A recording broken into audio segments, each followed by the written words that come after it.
उनकी कहानियों में प्रेम अभिव्यक्ति भी है तो कर्म भी।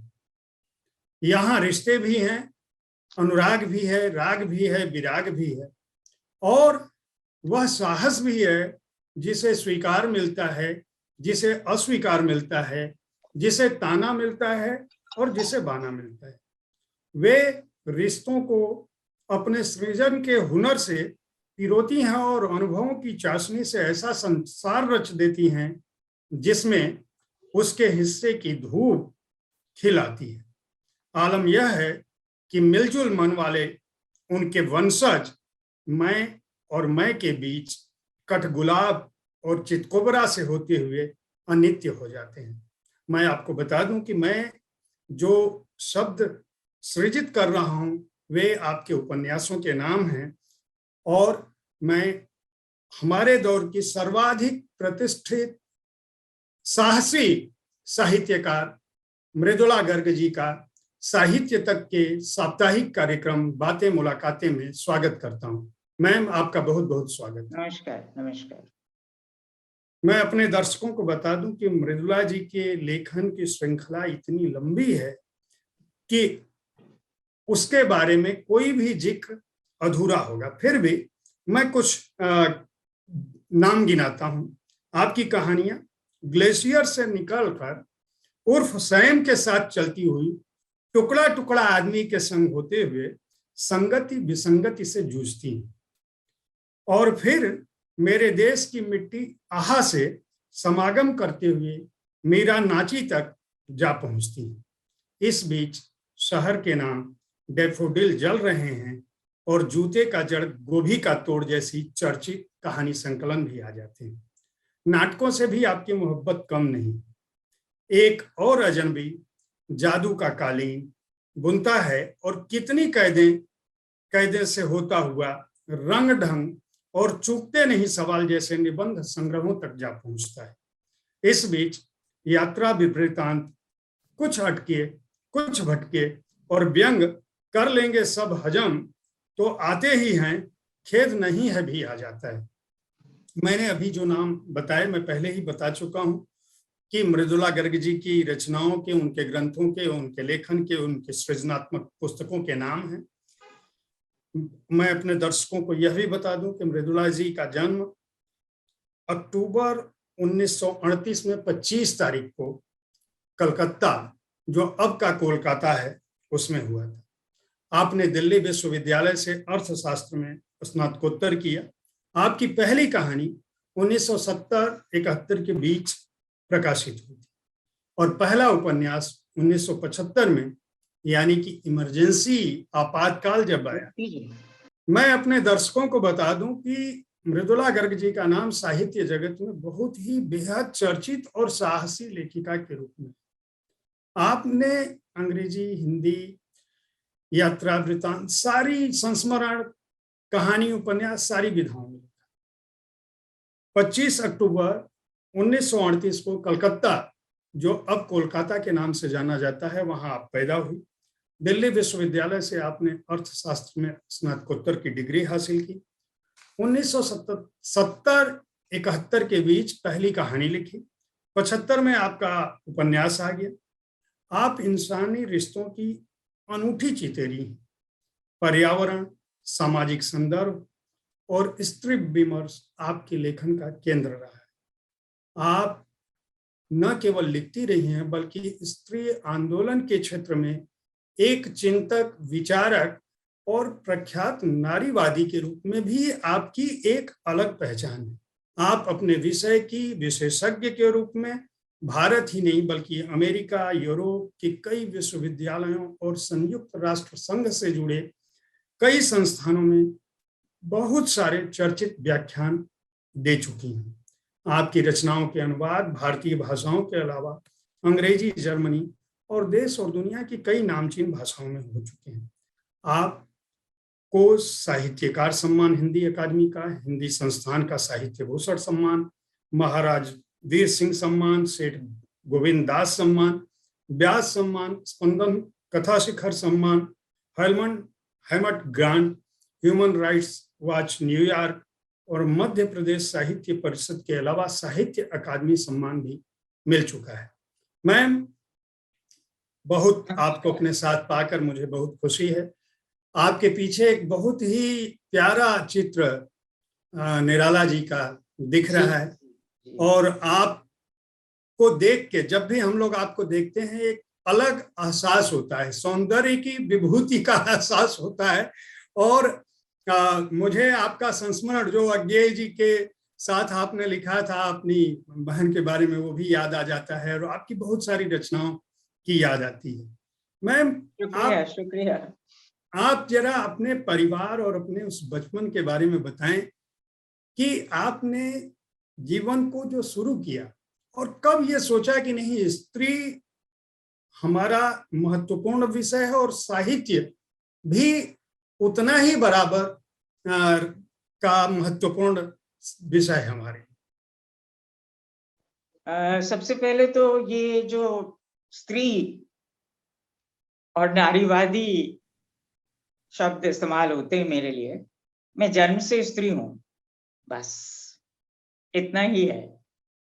मेरे बचपन में मेरे जो दोस्त और रिश्तेदार जिनसे मैं ज्यादा संपर्क में आई, वो सब पुरुष थे।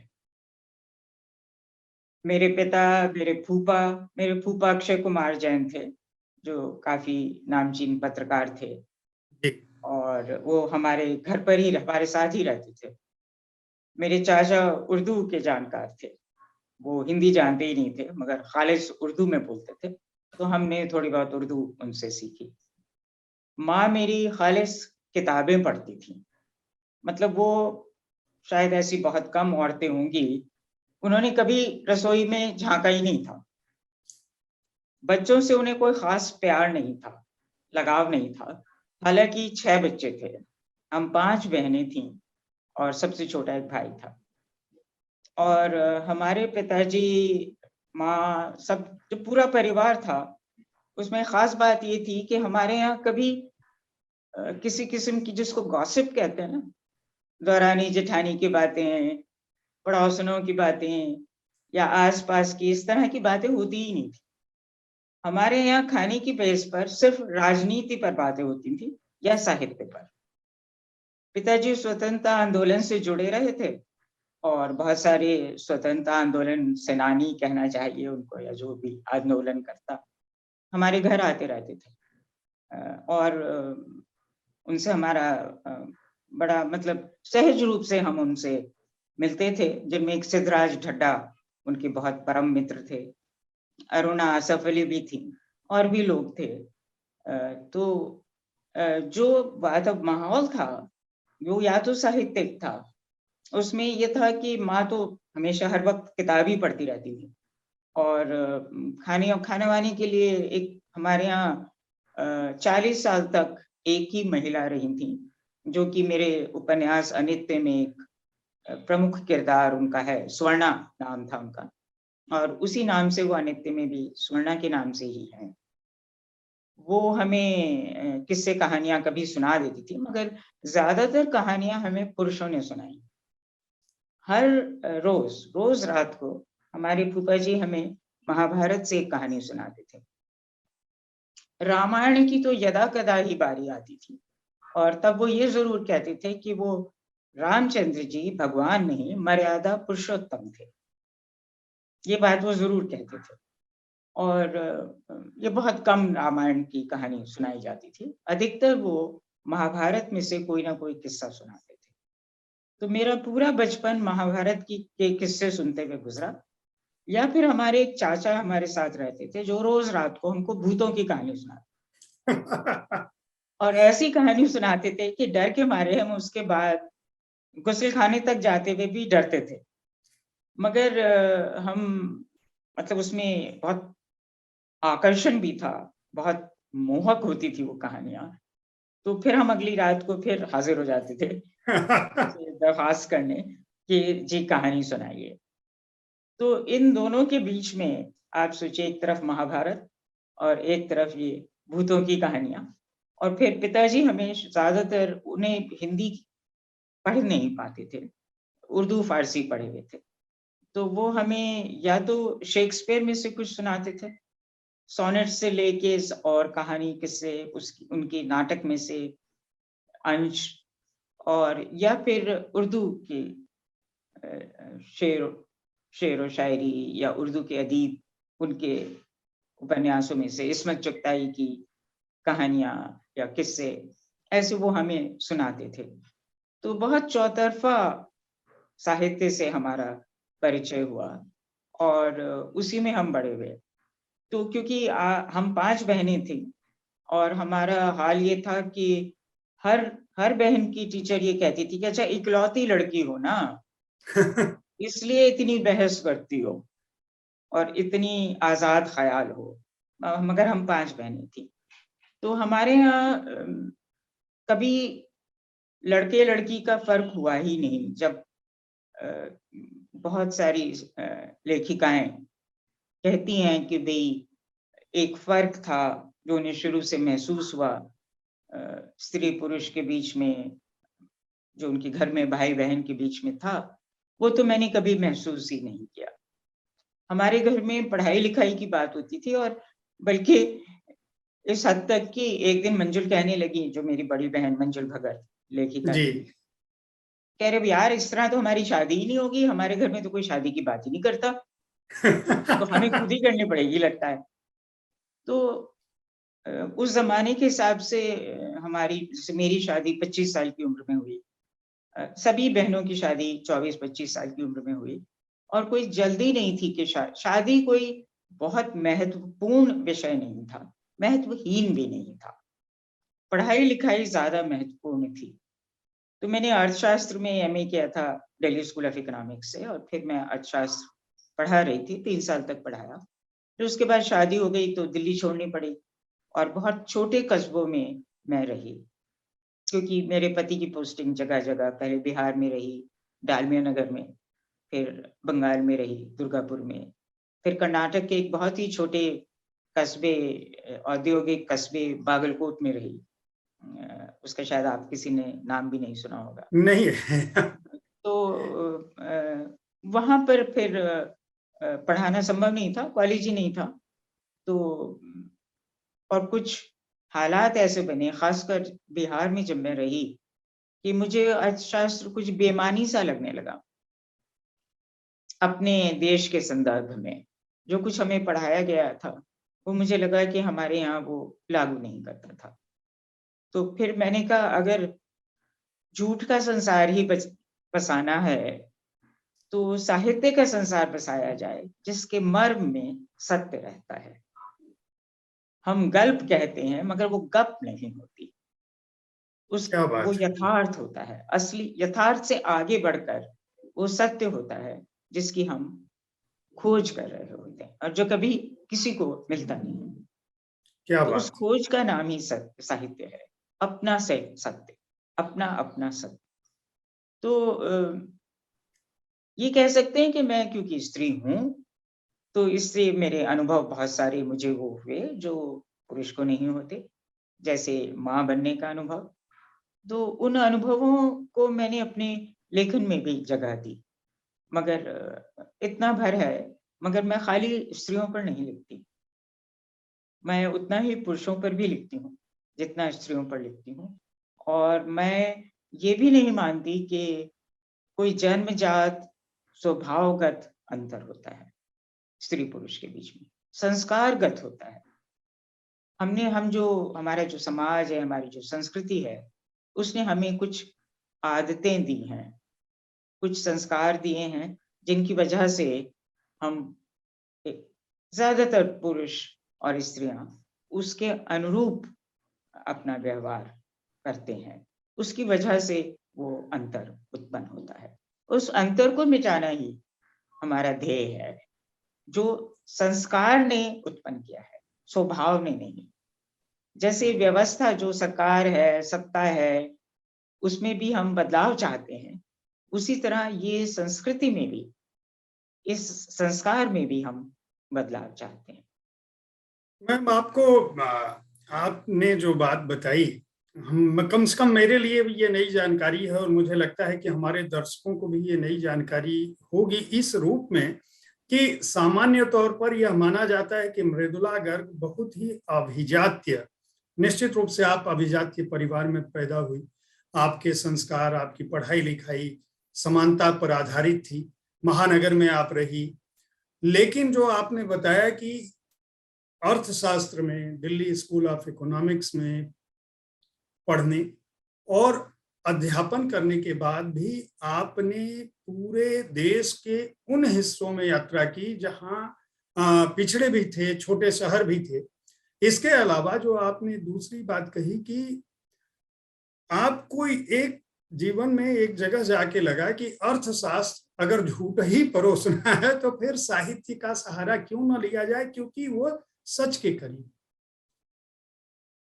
आपकी जो रचना संसार है उसमें भी ये बातें बहुत महीन बुनावट है, रिश्तों की, संबंधों की, सहज भाषा है। मैं इसके समझती पीछे हूँ कि अर्थशास्त्र पढ़ने से मेरे समझ में बहुत अंतर आया। जैसे मेरी एक कहानी है, वो मैं ही थी, जिसमें एक स्त्री का प्रसव होता है एक छोटे कस्बे में। तो वहाँ क्या हालात हैं, वो उसकी जानकारी शहर में रहने वाले लोगों, महानगर में रहने वाले लोगों को नहीं होती। मगर मैं ये भी कहना चाहती हूँ कि बचपन भी मेरा सिर्फ महानगर में नहीं बीता। हम अपनी गर्मियों की जो छुट्टियाँ होती थी 2 महीने, वो हम गाँव जाते थे। पूरे 2 महीने हम गाँव में बिताते थे। हमारे पिता की जो ताऊ जी थे, उनके गाँव था अम्बाला के पास, बुढ़िया नाम था उस गाँव का। वहाँ हम रहते थे। छुट्टियाँ हमारी वहाँ बीतती थी। तो इसलिए हम गाँव से बहुत काफ़ी करीब से जानते थे। हल नहीं चलाया हमने, हमने खुदाई, रुपाई वो सब नहीं किया खेतों में, मगर हम गाँव को जानते ज़रूर थे अच्छी तरह। तो मैं असल में ये सभी जानते हैं कि मैंने अर्थशास्त्र किया, उसके बाद लेखन आरंभ किया। और जिन उपन्यासों का आपने नाम लिया, जैसे अनित्य, वो तो राजनीतिक उपन्यास भी है। स्वतंत्रता आंदोलन उसकी पृष्ठभूमि है। और भी जो मेरे उपन्यास हैं, स्त्री केंद्रित उपन्यास नहीं कहे जा सकते, नहीं है, सिवाय लेकिन पहला उपन्यास लेकिन जो था उसके, जी, सिपी हो। लेकिन आपकी स्त्रियां जो है वो जैसे आप हैं, आपको देख के, आपको पढ़ के, आपको समझ के, जिन लोगों ने भी आपको, आपकी कृतियों को पढ़ा है, उनको पता है कि मृदुला जी को कहीं से भी किसी भी रूप में आप भेद नहीं मानती। लेकिन आज जो बातें चल रही हैं या जो हमारा समाज है, वो जिस स्तर पे, एक तो हम या तो स्त्री की बराबरी की बात करते हैं या स्त्री को आस्था के रूप में देखते हैं, या हम उसको शोषित समझते हैं, या हम समझते हैं कि ये शोषित हो ही नहीं सकती। ठीक है, तो इनके बीच एक अलग द्वंद है। अभी भी जब फेसबुक और सोशल मीडिया का जब प्रभाव बढ़ा है, तो चतुर्दिक इस तरह की बातें हो रही हैं लगातार, जबकि उससे मुझे लगता नहीं कि किसी नतीजे पर हमारा समाज पहुंच रहा है। साहित्य की जो कोशिश है, मेरा सवाल यह है कि आप और आपके समकालीन लेखकों ने जो भी सृजा और जिस संसार की कामना की कि यह संसार हमें मिलना चाहिए, या हमारा समाज इस रूप में होना चाहिए, या हमारी स्त्री पुरुष इस तरह के संबंधों में होना चाहिए। गांधी ने भी कहा था कि हर पुरुष के मन में जब एक स्त्री का भाव आ जाएगा तो यह संसार सबसे सुंदर हो जाएगा। इसकी क्या वजह है कि हम अपने आदर्श समाज के पास नहीं पहुंच पा रहे? आदर्श समाज के पास पहुंचना तो देखिए, स्त्री पुरुष संबंधों पर निर्भर नहीं है। जहां इतनी विषमताएं हो, इतनी ऊंच नीच हो, इतनी आर्थिक गैर बराबरी हो, उस जगह किसी बराबरी, स्त्री पुरुष के बीच में बराबरी कैसे आई, जब आपका पूरा समाज ही विषम है।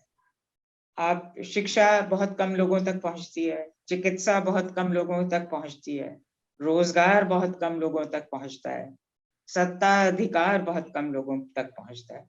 सिर्फ वोट देने से तो कुछ नहीं होता ना।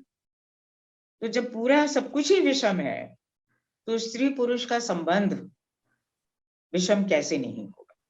जब पुरुषों के आपस में बीच में भी तो इतनी विषमता है, स्त्रियों के बीच में भी तो इतनी विषमता है, तो वही विषमता हमें रोकती है प्रगति से। मैं समझती हूँ कि जब तक हम अपने जो बुनियादी सवाल हैं उनको हल नहीं कर पाते, जब तक हम सबको रोजगार उपलब्ध नहीं करवा पाते, हम कृषि को एक वैज्ञानिक रूप से नहीं चला पाते, तब तक हम कैसे ये अपेक्षा कर सकते हैं कि सहसा स्त्री और पुरुष बराबर हो जाएंगे। जी मैं समझती हूँ कि जब हम गुलाम हुए, तब पुरुष जो है वो ज्यादा एक हीन भावना से ग्रस्त हो गया। तब उसके पास हुक्म चलाने के लिए सिर्फ अपनी पत्नी बची, क्योंकि उसकी हुकूमत तो चलती नहीं थी, हुकूमत तो किसी औरों की चलती थी और उनसे वो अपने को हीन महसूस करता था।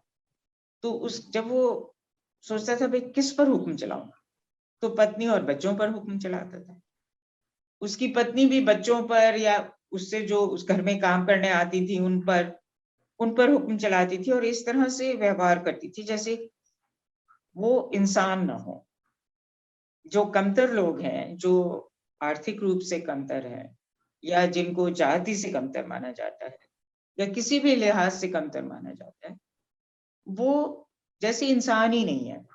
उनकी जो भावनाएं हैं, उनकी कोई कद्र करने की जरूरत नहीं है। भावना से ज्यादा उनकी अक्ल की कोई कद्र करने की जरूरत है।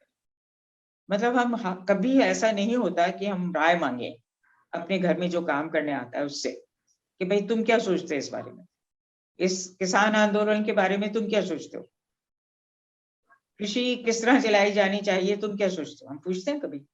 नहीं। हम सोचते हैं उनको कैसे पता होगा भाई? उनको पता हो ही नहीं सकता। ये तो हमारी जागीर है, हम पढ़े लिखे लोग हैं तो हमें मालूम होगा। हम उनसे पूछते हैं कि कोविड फैला हुआ है, ये नकाब पहनना चाहिए कि नहीं, किस हद तक पहनना चाहिए, क्या करना चाहिए? हम पूछते हैं? नहीं पूछते।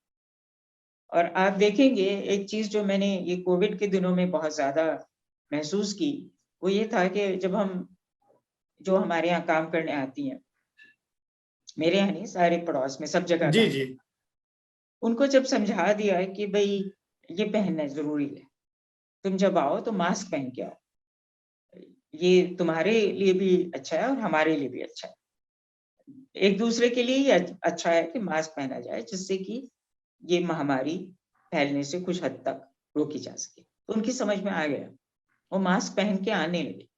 मध्य वर्ग के लोग नहीं पहनते थे, अब भी नहीं पहनते, लेखक भी नहीं पहनते। वो समझते हैं कि वो कुछ हटकर है, उनके पास कुछ ज्यादा अक्ल है, इसलिए जरूरत नहीं है कि उन नियमों को का पालन करें। तो मुझे तब ये लगा कि भाई किस में अक्ल ज्यादा है? उसमें जो इसके पास साधन कम है वो किसी ना किसी तरह से जो एक आम किस्म का मास्क होता है वो पहनता है, या उनमें जिनके पास सब साधन है, सब कुछ है, मगर वो किसी नियम का पालन नहीं करना चाहते।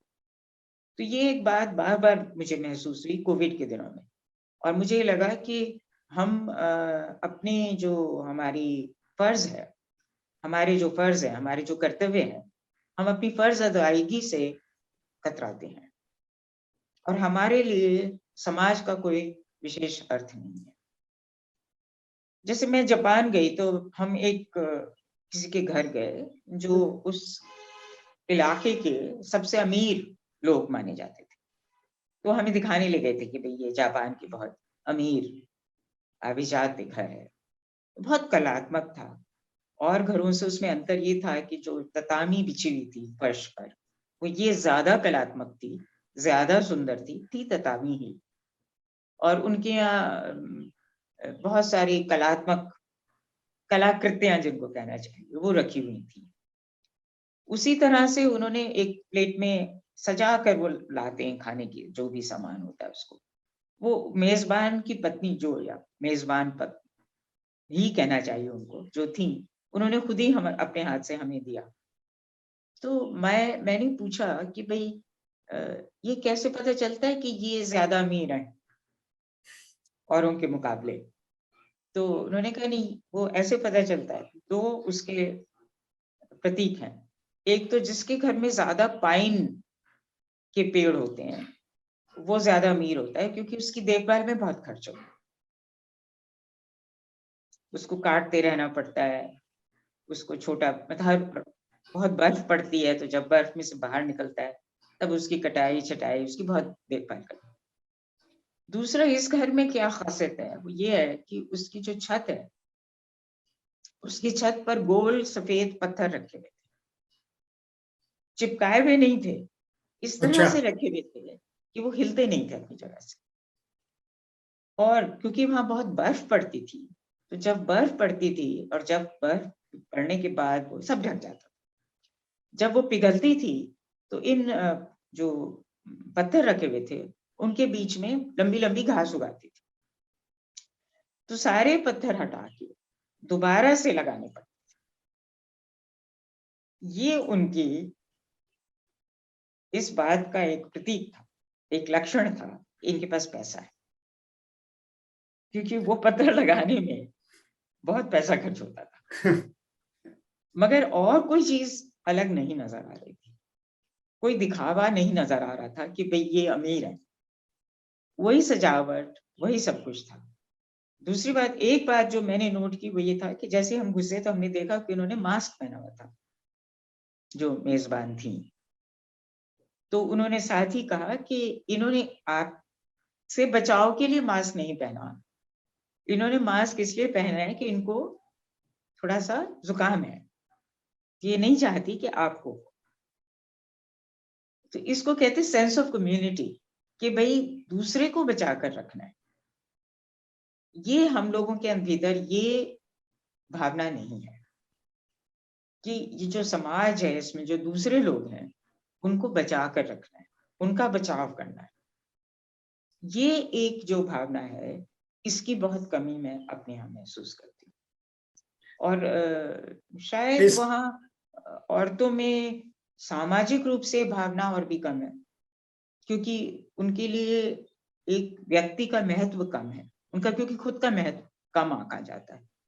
मगर घर में, घर के भीतर, क्योंकि वो देखती हैं घर बार को, और बच्चों को सिर्फ जन्म ही नहीं देती, पालती भी ज्यादातर अकेले ही हैं, पति बहुत कम उसमें मदद करते हैं, तो उनको आदत हो जाती है दूसरों का ख्याल रखने की। ऐसा नहीं है कि वो कुछ ज्यादा संवेदनशील होती है, मैं नहीं मानती, बहुत मर्द बहुत संवेदनशील होते हैं, मगर ये कि हमारी आदत होती है, पड़ जाती है, हमें घर बार देखना है, परिवार को देखना है, बच्चों को देखना है, बीमार को देखना है।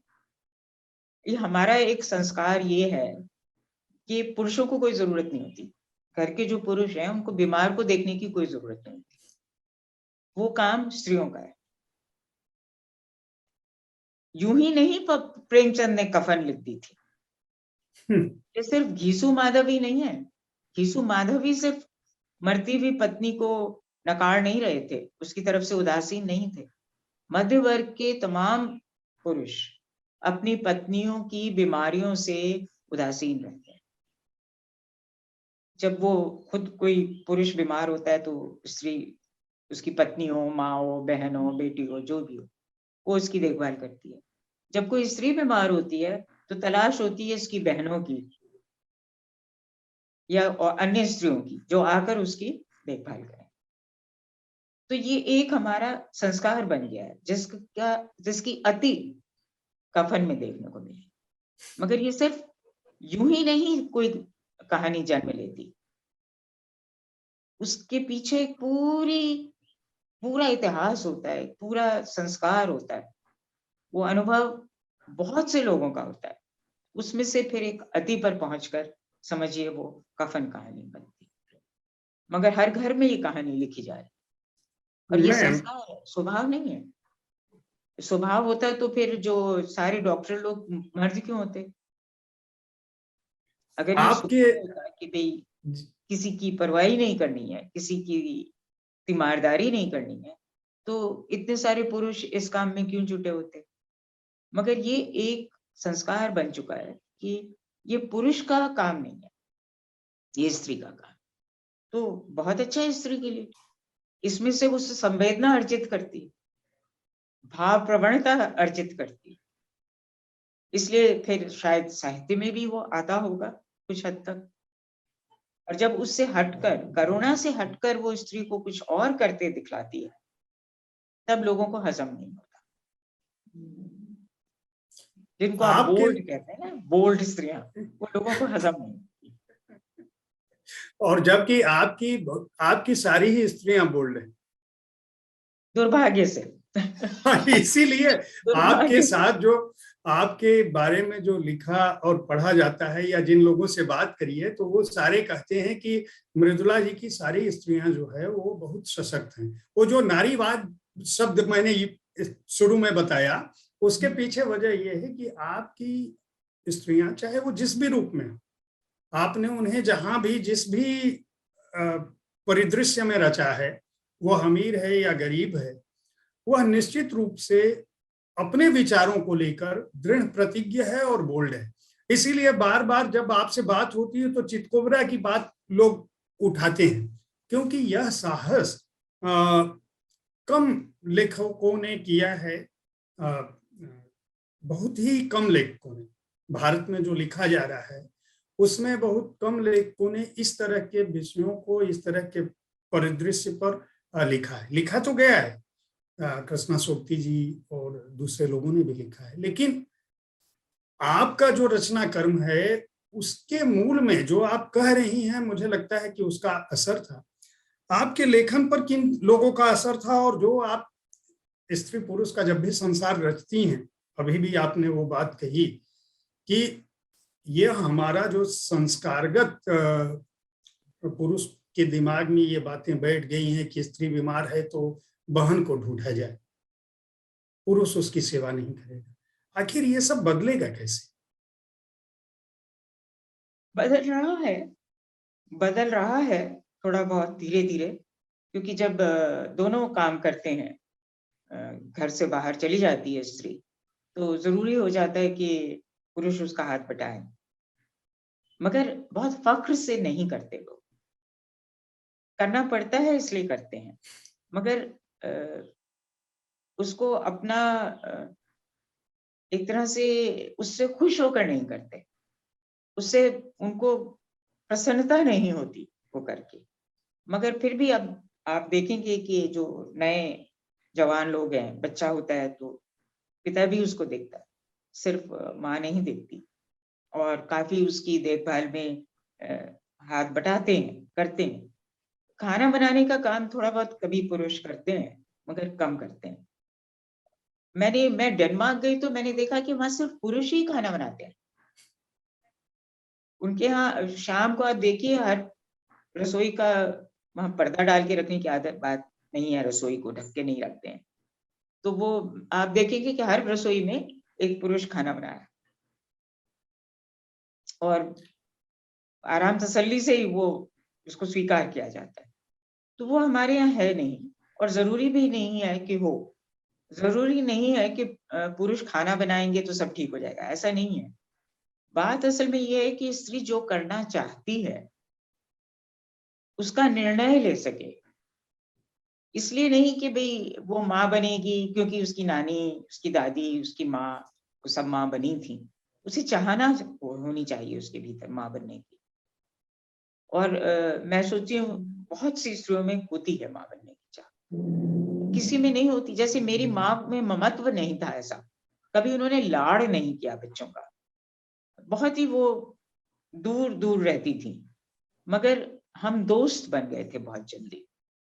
जैसे ही हम एक उम्र पर पहुंचे, उनसे हम हर बात, अपनी हर निजी बात कर सकते। और हम ही नहीं, हमारे यहाँ बहुत लोग आते थे, लेखक, संगीतकार, बहुत लोग आते थे जो उनसे अपनी निजी बातें करते थे। और उनमें एक विशिष्टता ये थी कि वो बातें गुप्त रख सकती थी, तो किसी की बात वो किसी पर जाहिर नहीं होने देती। तो ये बात हमने भी सीखी कि मुझे कोई मतलब रुचि नहीं होती अगर कोई मुझे बतलाता है लेखकों की निजी जिंदगी के बारे में, मुझे कोई उसमें दिलचस्पी नहीं जगती मेरे मन में। भाई होगा उसके घर में ऐसा, मैं जो उसको जैसे जानती हूँ, उसको व्यक्ति को व्यक्ति की तरह जानती हूँ, ठीक है, मगर उसके बारे में, उसकी निजी जीवन में कुरेदना, अगर वो मेरे किसी कहानी का या उपन्यास का पात्र बनता है, तो जाहिर है कि उसका एक फंतासी युक्त रूप ही मेरे मन में आता है। अगर मैं किसी से मिलती हूँ तो वो मेरी याददाश्त में बस जाता है, रहता है, बहुत दिनों तक रहता है, फिर वो अपना रूप बदलता रहता है वहां पर। तो जब वो कहानी में आता है तो ठीक वैसा ही वो होता नहीं है, उसमें कुछ ना कुछ मिश्रण होता है, कला का, कल्पना का, वांछा का मिश्रण होके वो एक रूप लेता है। उस रूप में वो प्रकट होता है मेरे कहानी या उपन्यास में। तो उसको सचमुच उसने ऐसा क्यों किया, क्या किया, उसमें दिलचस्पी नहीं होती, मगर मुझे ये दिलचस्पी ये होती है कि अगर ये स्थितियां हों तो ये 3-4 तरह की प्रतिक्रियाएं हो सकती। उनमें से मैं एक प्रतिक्रिया चुनती हूँ अपनी फिक्शन में डालने के लिए। तो ये मैं मानती हूँ कि ज्यादातर लोगों को बहुत दिलचस्पी होती है कि आपका प्रेमी था, तो वो आपके कितने प्रेमी थे या नहीं थे, या पति के संग आपके क्या संबंध है। कोई जरूरत नहीं किसी को जानने की या किसी को बतलाने की। ये मैं मानती हूँ कि एक निजी जिंदगी होती है जो आपकी अपनी होती है, जिसे आप लोगों की निगाहों से बचा कर रखते हैं, और एक आपकी वो जिंदगी होती है जो आप अपने फिक्शन में, अपने गल्प में ढालते हैं, दिखलाते हैं। लोग अगर सोचते हैं कि वही आपकी जिंदगी है तो सोचें, कोई फर्क नहीं पड़ता। ये निर्णय लेने की ताकत कि जो मैं चाहूं कर पाऊं, बहुत छोटी छोटी क्षेत्रों में भी, वो मैं समझती हूँ कि आजादी है। आपने इसी बात को किसी एक कार्यक्रम में कहा था जो आजकल पता नहीं आपकी नजर से गुजरा है कि नहीं, काफी सोशल मीडिया पे उसकी बड़ी चर्चा हो रही है कि आप रजा फाउंडेशन के कार्यक्रम में आपने ऐसे ही पुरुष समूह अलग था और स्त्री समूह अलग था और उस पर कुछ प्रतिक्रिया जाहिर कर दी थी। तमाम जो युवा लेखिकाएं हैं और कथाकार हैं जो आपको काफी स्नेह करती हैं, उनमें बहुत सारी ने इस विषय को सोशल मीडिया पे काफी इन दिनों चर्चा का केंद्र बना रखा है। मैं संस्मरण भी आपने लिखा है और अज्ञेय का बहुत ही एक मजेदार वाकई का जिक्र किया है।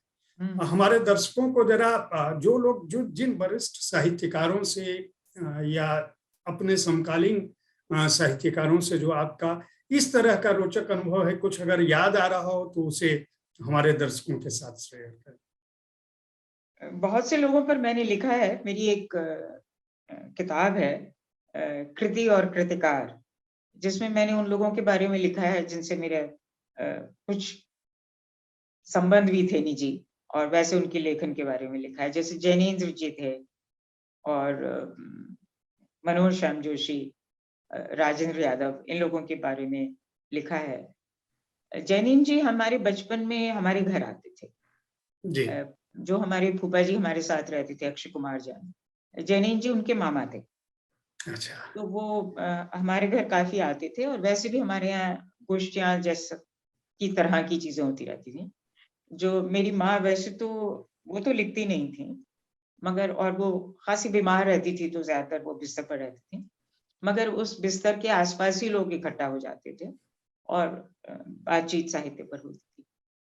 तो जैनेन्द्र जी काफी आते थे, और मेरी माँ को उनका साहित्य समझ में आता था, जो कि वो काफी दुरूह जटिल माना जाता है।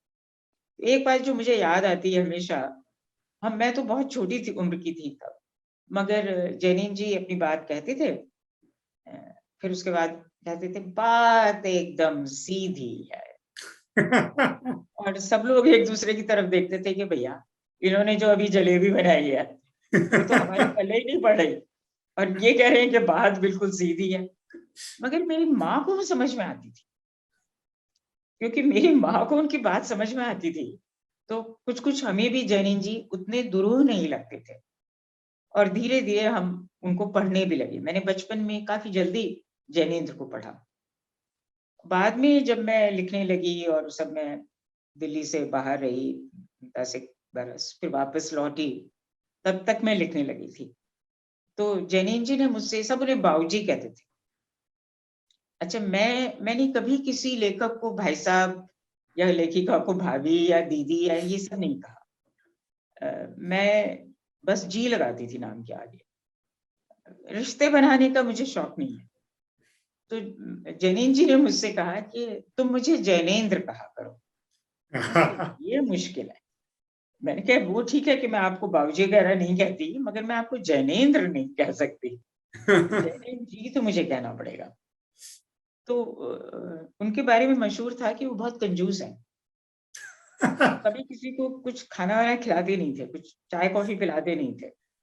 मगर मुझे एक बार उन्होंने, मैं उनके घर गई, तो उन्होंने कहा चलो मृदुला वहाँ बैठते हैं। गोलचा के ऊपर एक कैफ़े हुआ करता था, गोलचा जी, सिनेमा हॉल था, जी, उसके जी। ऊपर एक कैफ़े हुआ करता था। तो वो उनके घर के करीब था, जैनिन जी के। तो कहने लगे कि वहाँ चलते हैं, तुम्हें मैं कॉफ़ी पिलाऊँ। चलिए, ये बहुत ही मतलब एक अभूतपूर्व घटना है। तो हम गाड़ी में बैठने लगे, तो उन्होंने मुझे बोला रुको, गाड़ी में बैठने का सलीका समझो। ऐसे करके ऐसे मुड़ो, ऐसे करके गाड़ी में स्लाइड करो भीतर, फिर पैर अंदर लाओ। ये सलीका है गाड़ी में बैठने का, जिससे कभी कहीं भी तुम अजीब-सी ना लगो। मैंने कहा, ये तो बहुत बड़ी बात है भई, जैन जी सिखा रहे हैं मुझे, और सचमुच मतलब इतना सलीका कि वो जब खाना खाते थे, और उनके हाथ में, कोई हाथ से ही खाते थे, कुछ लगता ही नहीं था। वो ऐसे रोटी का कौर तोड़ते थे और मूँग की दाल मुझे याद है खाते थे। तो किस तरह उसमें भिगोते थे, किस तरह करते थे, हाथ बिल्कुल साफ रहता था। तो वो मुझे ख़ैर उन्होंने गोल चाय में कॉफ़ी पिलाई।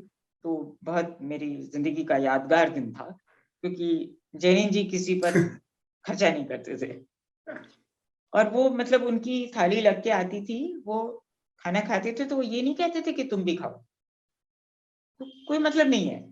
अच्छा। कभी होता था तो वो भगवती जी आके भई खाना खा लो, तो खाना खा लेते थे।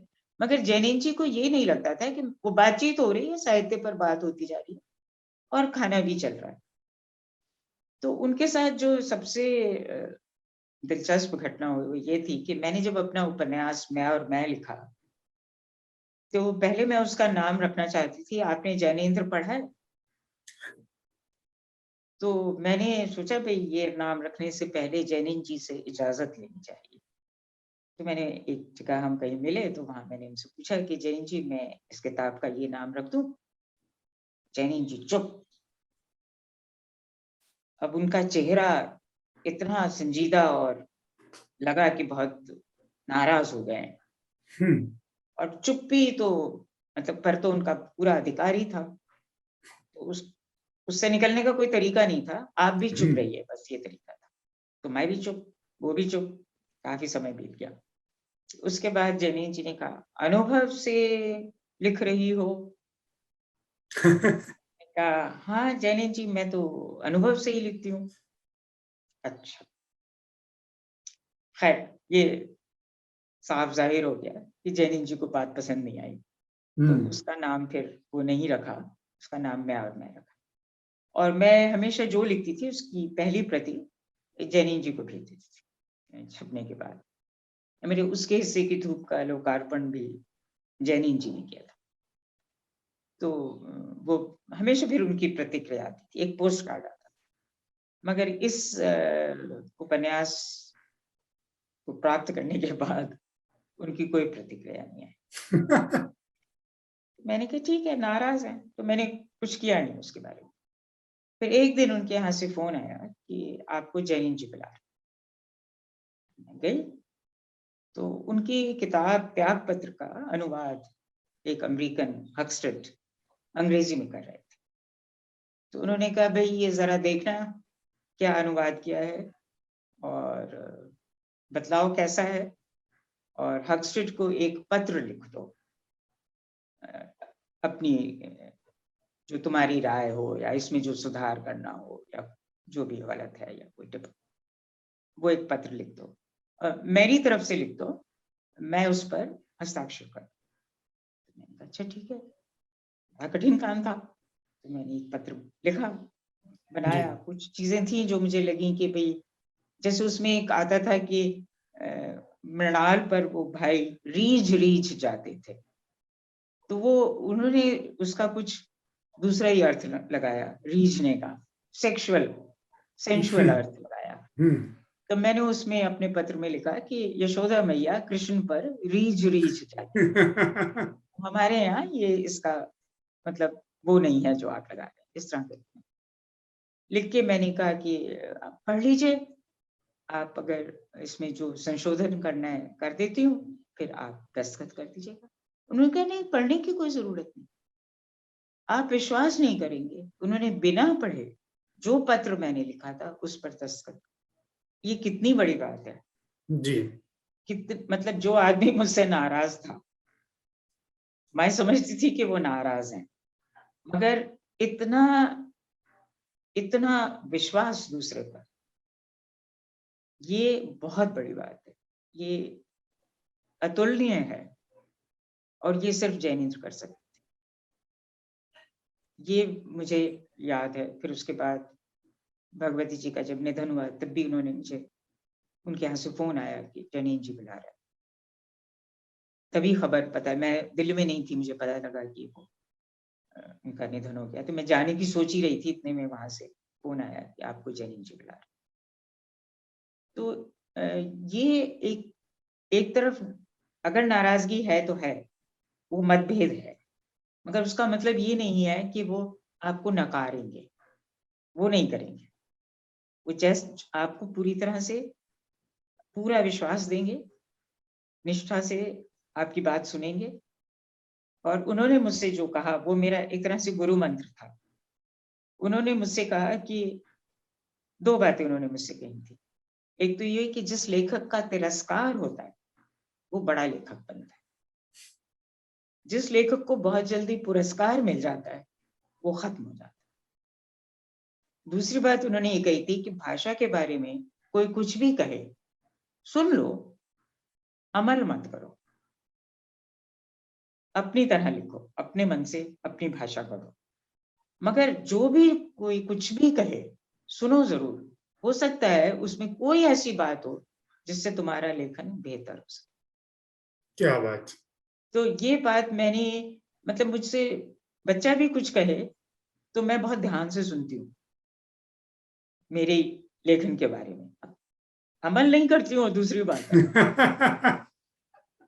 मतलब एक आलोचक रामबख्श जी हैं, सभी आप लोग जानते होंगे, उन्होंने कहा था कि मृदुला गर्ग की जो स्त्रियां हैं उनके साथ में जीवन नहीं बिता सकता। बहुत तर्क करती हैं, बहुत सोचती हैं, बहुत, जिसको एक खराब सा शब्द बोल्ड कह देते हैं, वो साहस नहीं है, वो अपनी तरह जीने की आदत है। क्या बात। हमें ऐसे ही जीना है। अगर हम बहुत बार बहुत डरपोक भी सिद्ध होते हैं, कोई चीज, कोई ऐसी घटना होती है तो भाग खड़े होते हैं, मगर वो हम हैं, हम वैसे ही हैं। उसे स्वीकार करना कि हम ऐसे ही हैं, वही मैं समझती हूँ कि आजादी है। हाँ। मैम, इन दिनों जो लिखा जा रहा है आज के समय में, क्या उस पर आपकी नजर है कि आप लोगों ने जब लिखना शुरू किया, मतलब आपने 70s में लिखना शुरू किया, 70 से अब हम 2021 में के आखिर में बात कर रहे हैं, लगभग 50 सालों का आपका अपना लेखकीय सफर है। और इस दौरान तकनीक ने, प्रकाशन जगत ने, भाषा ने अपना अलग एक विकास किया, और सोशल मीडिया और इंटरनेट के रूप में बहुत सारी चीजें आई। जो बदलाव है उस पर आप क्या सोचती हैं कि जो लिखा जा रहा है, और दूसरा सवाल, साहित्य में जो जब बदलाव हुआ हिंदी जगत में, उस पर आपका क्या कहना? देखिए, सबसे जो एक आतंक पैदा हुआ है वो सोशल मीडिया का हुआ है। उससे बहुत फर्क पड़ा है। लोगों में एक हड़बड़ी साहित्यकारों में दिखलाई देती है कि जल्दी से लिख लें, जल्दी से मशहूर हो जाए। एक किताब लिख लें, उसको अगर 4 लोग उसकी प्रशंसा कर देते हैं, तो जैसे जैनेन ने कहा था कि जो जल्दी पुरस्कृत हो जाता है, जी। वो फिर बहुत दिन नहीं चलता। तो वो बात एक हड़बड़ी आजकल दिखलाई देती है। भाषा को लेके तो बहुत ही है वो हड़बड़ी, कि उस पर मेहनत नहीं करते। जो कुछ भी है वो लिख दिया, तो ये वो प्रयोग हो गया। असल प्रयोग तो किया जैसे मनोहर श्याम जोशी ने, जी। तो उनकी नकल कोई कर नहीं सकता। उनका अधूरा उपन्यास कोई पूरा करने का दम भर नहीं सका। मगर वो प्रयोग नहीं है ये। ये है कि अगर कुछ मान लीजिए भाषा में हो गया, तो आप कह देंगे कि ये मेरा प्रयोग है। मैं भाषा में प्रयोग कर रहा हूँ। मगर वो भाषा की लय क्या है, उसका सौंदर्य बोध क्या है, वो फिर हाथ से छूट जाता है कहीं। मुझे ये लगता है, वरना लिखा तो बहुत अच्छा भी जा रहा है। मेरा ये कहना है कि आप लोगों का जो रचना संसार था वह तो व्यापक फलक पर आज भी स्थापित है। आपके समय के लोगों को अभी भी पढ़ा जा रहा है। तो आखिर आज वैसा लिखा नहीं जा रहा है क्योंकि आप लोगों के लिए प्रकाशक ने कोई अलग से प्रयास किया हो? मुझे ऐसा नहीं लगता। आपकी जो कहानियां 70 से आज तक 21 तक जो आपने लिखी हैं, आपकी पुरानी रचनाएं, आपका रचना संसार जो हिंदी के साहित्य के छात्र हैं या कहीं भी साहित्यिक मेला लग रहा है, वहां पे आपकी किताबें मिल जाएंगी। तो आखिर नहीं, पढ़ा नहीं जा ये रहा। बात नहीं है। आप मेरी किताब को खरीदना चाहता है तो उसको बहुत मशक्कत करनी पड़ती है, बड़ी मुश्किल से मिलती है। किसी कोई दुकान ही नहीं है। आप मुझे बतलाइए, दिल्ली में कोई दुकान है जहाँ हिंदी की किताबें मिलती हों? हिंदी साहित्य की किताबें मिलती, साहित्यिक किताबें मिलती, कहीं नहीं मैम मिलती। अब तो अमेजन पे मिल जाती हैं। अमेज़न पे कितने लोग जाएँगे? गाँव वाले अमेज़न जाएँगे? नहीं, छोटे गांव शहर वाले वाले नहीं जाते। अमेज़न जाएँगे? अमेज़न से कितने लोग मँगाएँगे? और वहाँ पर भी आधा समय तो मिलती ही नहीं है। मुझे तो लोग यही कहते रहते हैं, एक ख़ास आदत है हिंदी में कि लेखक से किताब माँगते हैं।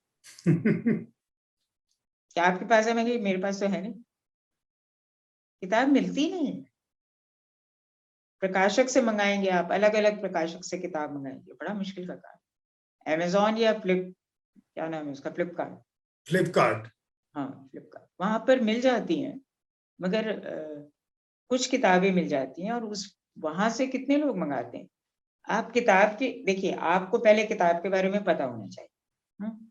फिर आप वो किताब ढूँढेंगे, फिर आप उसे खरीदेंगे। जब आप किताब की दुकान पे जाते हैं, तो वहाँ 100 किताबें होती हैं। वो आप देखते हैं, उसमें से एक किताब उठा लेते हैं। जी। यदि वो 100 की 100 किताबें अंग्रेज़ी की होती हैं, तो आप अंग्रेज़ी की किताब उठा लेते हैं। आप और खरीदारी भी कर रहे होते हैं, उसके साथ ही आप किताब भी खरीद लेते हैं। आप पुस्तक मेले में जाइए, जो हिंदी की स्टॉल होते हैं, उसमें लोग होते ही नहीं। और मेरे सामने, मैं वहाँ खड़ी हूँ, मेरे सामने वो कुछ लोग घुसे, जवान लोग। तो उसमें एक ने कहा, "अरे! यहाँ क्यों आ गया? ये तो हिंदी का है।" तो हिंदी की कहाँ किताबें बिकती हैं? आपको पता होना चाहिए, मेरी किताबें जितनी बिकनी चाहिए थी, उतनी तो कभी नहीं बिकी। बिहार में बिकी। बिहार में सिर्फ़ मुझे ये अनुभव हुआ कि हाँ, मैंने पूछा, बल्कि उन दिनों मैंने हाल-फिलहाल वो मिल-जुल मन मेरा आया था और उसको साहित्य अकादमी पुरस्कार भी मिल गया था, फिर भी कोई ख़ास नहीं बिकी वो। तो वहाँ मैंने ऐसे ही पूछा, मैंने कहा, भई वो किताब किसी ने पढ़ी है? क्योंकि बात हो रही थी उस पर। तो बहुत सारे लोगों ने पढ़ी थी। बहुत अचरज हुआ मुझे, क्योंकि अमूमन किसी ने पढ़ी ही नहीं होती। उसके बारे में कहीं कुछ निकला होता है तो समीक्षाएँ निकलती हैं बहुत कम। जो थोड़ा बहुत होता है, उसको पढ़कर अगर कोई किताब खरीद लेता है, तो पहले उसे किताब के बारे में पता होना चाहिए, फिर वो खरीदता है। ये नहीं है कि अब हम घूमने गए, हम और खरीदारी कर रहे हैं, तो हम किताब की दुकान में गए, तो वहाँ किताब भी दिख गई। ये तो नहीं होगा। मतलब दिल्ली शहर में हिंदी साहित्यिक किताबों की, पुस्तकों की कोई दुकान नहीं। जितनी दुकानें हैं वहाँ अंग्रेजी की किताबें। विदेशी आते हैं, वो इतना अचरज करते हैं, कहते हैं आपके यहाँ आपकी हिंदी की किताबें तो मिलती नहीं। कहीं जनता बुक स्टोर है, कहीं कनॉट प्लेस में है, वहां से एक रूस से आए थे सज्जन, वो लेके आए। मैं कह रही आपको कहाँ से मिल गई मेरी किताब? कहने लगे वो वो रखता है, वो किताबें हिंदी की रखता है, उन्होंने बतलाया। वरना कहाँ, आप खान मार्केट में जाइए, आप कनॉट प्लेस में जाइए, आप दरियागंज में जाइए। दरियागंज में आप, वो भी दुकान बंद हो गई, हिंदी बुक स्टोर, जहाँ पर हिंदी की सारी किताबें मिलती थी। आसफ अली रोड पर जो थी, कहाँ वो, वहाँ किताबें कहाँ मिलती? कुछ नहीं मिलता। इस दिशा में सरकार को कोई प्रयास करना चाहिए हमें। सरकार क्या करेगी इसमें? अब ये सरकार तो खैर क्या ही करेगी, वो कुछ भी क्या कर रही है कि वो किताबों को बेचेगी। अपने लोगों को तो वो तो पसंद ही नहीं करती, बुद्धिजीवियों को। वो क्या करेगी? वो तो उनकी धार्मिक किताबें विताबें बिकवा देगी। वो तो बौद्धिक लोग को तो खतरनाक मानते हैं ना। मगर ये तो हमारी अपनी, मतलब हम, ये भी तो एक व्यवसाय है ना, प्रकाशन। जी। उसमें मुनाफा नहीं होता, क्यों नहीं होता? बहुत से कारण है। एक देखिए, हमारे यहाँ किसी प्रकाशन संस्थान में कोई संपादक नहीं होता। लेखक जो लिख देता है उसका संपादन नहीं होता। मेरे जब अनित्य का अंग्रेजी में अनुवाद हुआ, 80% तो मैंने ही किया, नाम जिनका जाता है उस पर। मगर वो ऑक्सफोर्ड यूनिवर्सिटी प्रेस से छपा, और वहां संपादक है मिनी कृष्णन।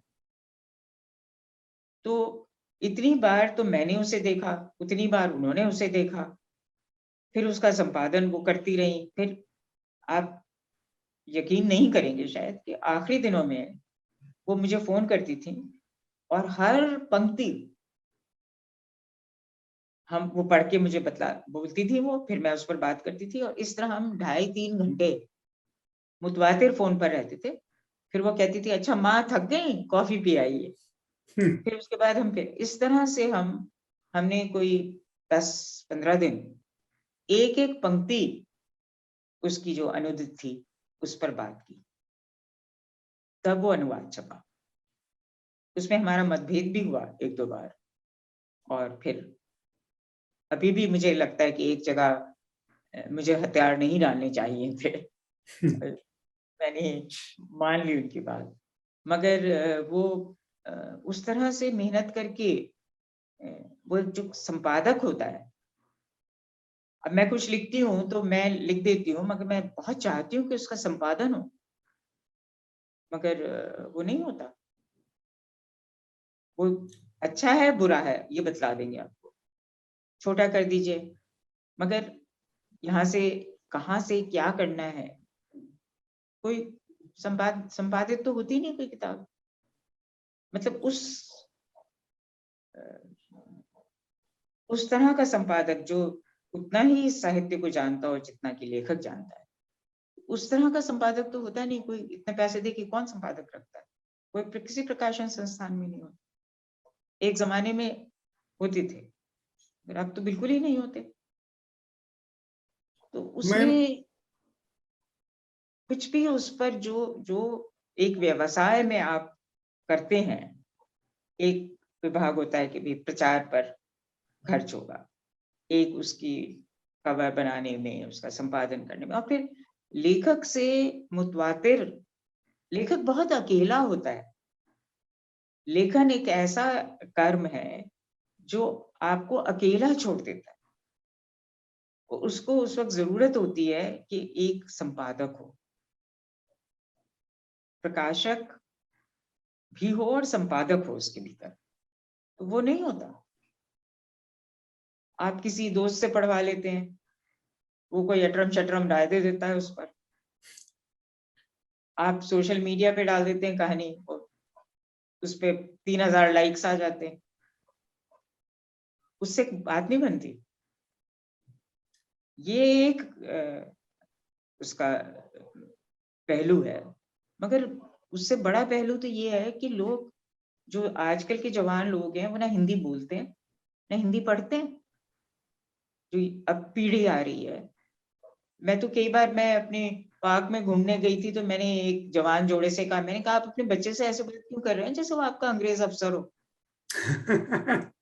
उससे अंग्रेजी में बात करते हैं। बच्चे से आप माँ बाप अंग्रेजी में बात करते हैं, हिंदी में तो बात करते ही नहीं। हिंदी होती है नौकर चाकरों से बात करने के लिए, सब्जी वाले फल वाले से बात करने के लिए, खरीदारी करने के लिए, पिक्चर देखने के लिए। नाटक फिल्म हिंदी में होता है, उसकी जो स्क्रिप्ट होती है वो अंग्रेजी में पढ़ता है अभिनेता। उनको हिंदी पढ़नी नहीं आती। गुलजार ने खुद मुझसे कहा, वो हमें इसमें थे लिटरेचर फेस्टिवल में और वो किताबें खरीद रहे थे, तो उन्होंने मिलजुल मन उठाई और फिर उन्होंने मुझसे कहा कि दरअसल मैं देवनागरी पढ़ नहीं पाता। तो मैंने कहा आप फिल्में कैसे लिखते? कि नहीं, वो स्क्रिप्ट अंग्रेजी में होती है, रोमन लिपि में होती है। तो मैंने उनके हाथ से किताब ले ली, मैंने कहा फिर आप मत खरीदिए, किताब शोभा की वस्तु नहीं। फिर आप देवनागरी नहीं पढ़ सकते तो आप जब उस भाषा में आएगी, उर्दू लिपि शायद पढ़ते होंगे, तो उसमें पढ़ लीजिएगा। तो जब आप पढ़ नहीं सकते, हिंदी पढ़ते नहीं, तो किताबें कौन पढ़ेगा? हमारे जमाने में भी उस तरह नहीं पढ़ा हम लोग, हमें लोगों ने जैसे जैनेन्द्र और अज्ञे और प्रेमचंद को पढ़ा था। जी। उस तरह से पाठक नहीं थे, कम थे पाठक, तब भी कम थे। मगर फिर भी तब कुछ पाठक तो थे ना, और पत्रिकाओं की वजह से थे। जब तक पत्रिका नहीं होगी, पाठक नहीं बने। इन दिनों क्या लिख रही हैं मैम आप? इन दिनों तो मैं एक बहुत लंबा संस्मरण लिख रही हूँ। उसका नाम है वे नायाब औरतें। तो जितनी वाह, भी विलक्षण औरतों से मेरी, विलक्षण, सनकी, खपती, अधपगली, जो भी मतलब ये नायाब, ये बेनकाब। सारी स्त्रियां आपके खिलाफ मोर्चा खोल देंगी जिनको आप इस तरह से संबोधित कर रही हैं। इनको नहीं, वो सारी जो आप कहे हाँ, वो अधपगली। सनकी खपती जब तक नहीं होगे, तब तक जिंदगी में क्या करोगे? फिर तो सीधी राह चलते जाओगे। लीक से हटकर जो चलती औरतें थीं, मिली मुझे बेहद, बहुत सारी मिली। तभी मेरी औरतें अलग होती हैं ना दूसरों से, जी। मेरे लेखन में, क्योंकि मुझे विलक्षण औरतें मिली या मैंने उनमें विलक्षणता ढूंढी। उसमें सब तरह के लोग हैं, मेरे परिवार के लोग हैं, मेरे घर जो काम करने आती थी वो औरतें हैं, जो मुझे विदेश में मिली, देश में मिली, लेखिकाएं, सब तरह की औरतें हैं। हाँ। अगर मृदुला जी को चुनना हो कि मेरी नायिका ये है, तो किसे चुनेंगी? नायिका हाँ, आपकी खुद की नायिका। काजल बनर्जी, अनित्य में है, इतिहास पढ़ाती हैं और लिखा हुआ इतिहास पढ़ाने से इनकार करती है, अपने तरह का इतिहास पढ़ाती वाह। है। मेरे ख्याल से अगर जिसको आप नारीवाद कहते हैं, और जो नारीवाद है, उसकी एक महत्वपूर्ण, उसका एक पहलू ये है, इतिहास का पुनर्लेखन।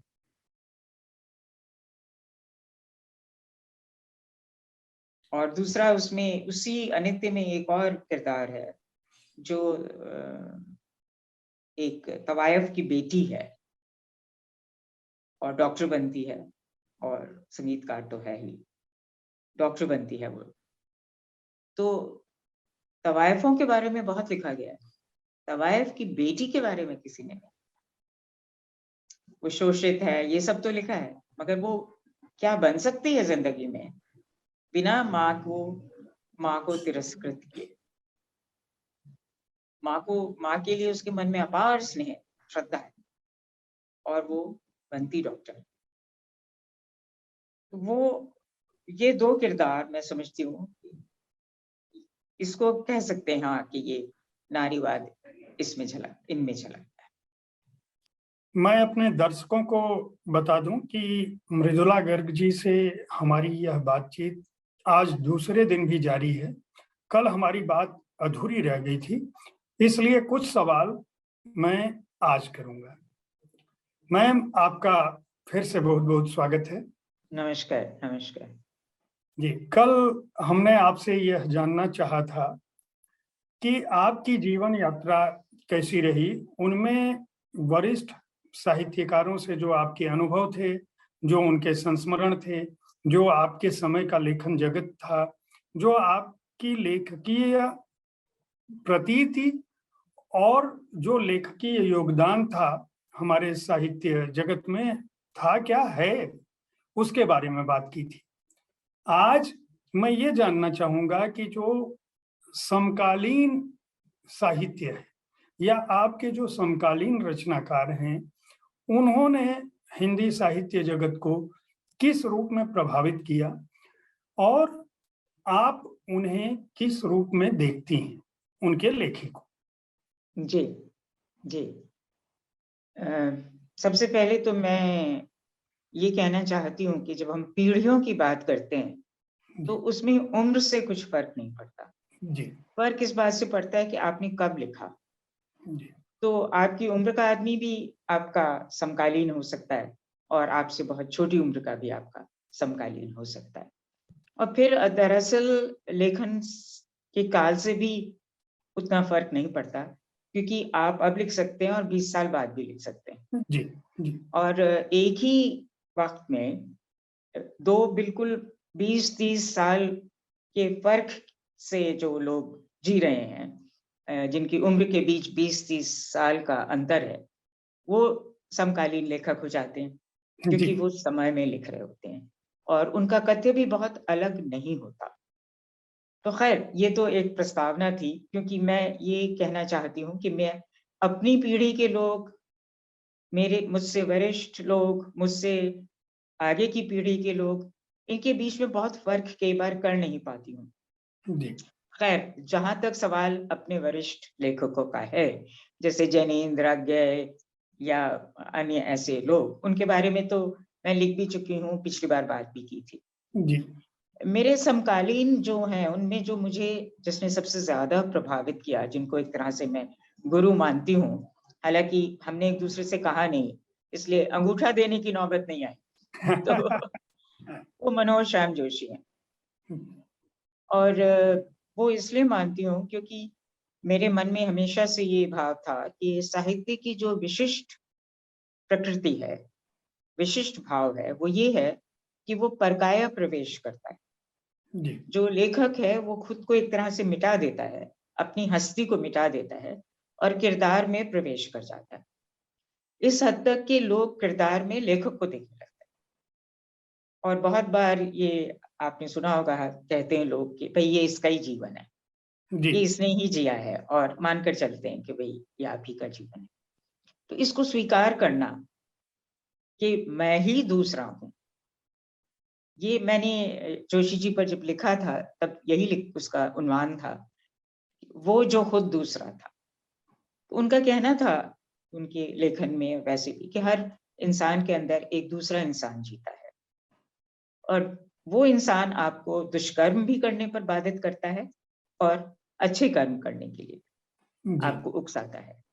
तो आप 2 व्यक्ति होते हैं, तो वो साहित्य में आप उस दूसरे व्यक्ति में प्रवेश करते हैं या वो दूसरा व्यक्ति आपके भीतर प्रवेश कर जाता है। तो मैं कहती हूँ कि मनोज श्याम जोशी का ये जो सूत्र आपने वाक्य था या कहना चाहिए मूल भाव था, जी वो उसने मुझे अपने लेखन में बहुत प्रेरित किया, क्योंकि मैं भी यही मानती रही थी, मगर उसका असल एहसास मुझे उनका लेखन पढ़कर हुआ।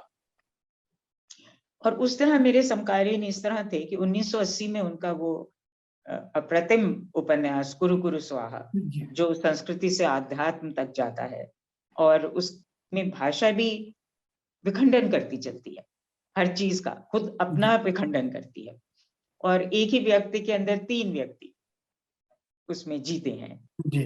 और तो वो उपन्यास 1980 में छपा और 1980 में ही मेरा अनित तीव्र छपा। हम समकालीन ही हुए, जबकि राजेंद्र यादव, मन्नू भंडारी, कमलेश्वर, इन लोगों ने मुझसे बहुत पहले लिखना शुरू किया था। जी।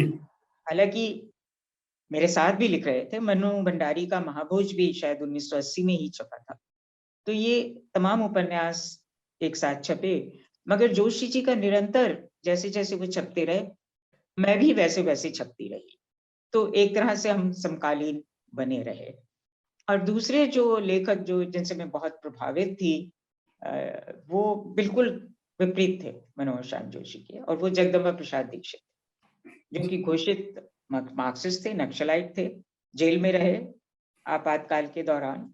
जी। और मैंने उनसे एक बार कहा था कि दीक्षित जी, अगर मैं चाहूं भी तो आप जैसा नहीं लिख सकती, मगर बात असल में ये है कि मैं चाहती नहीं।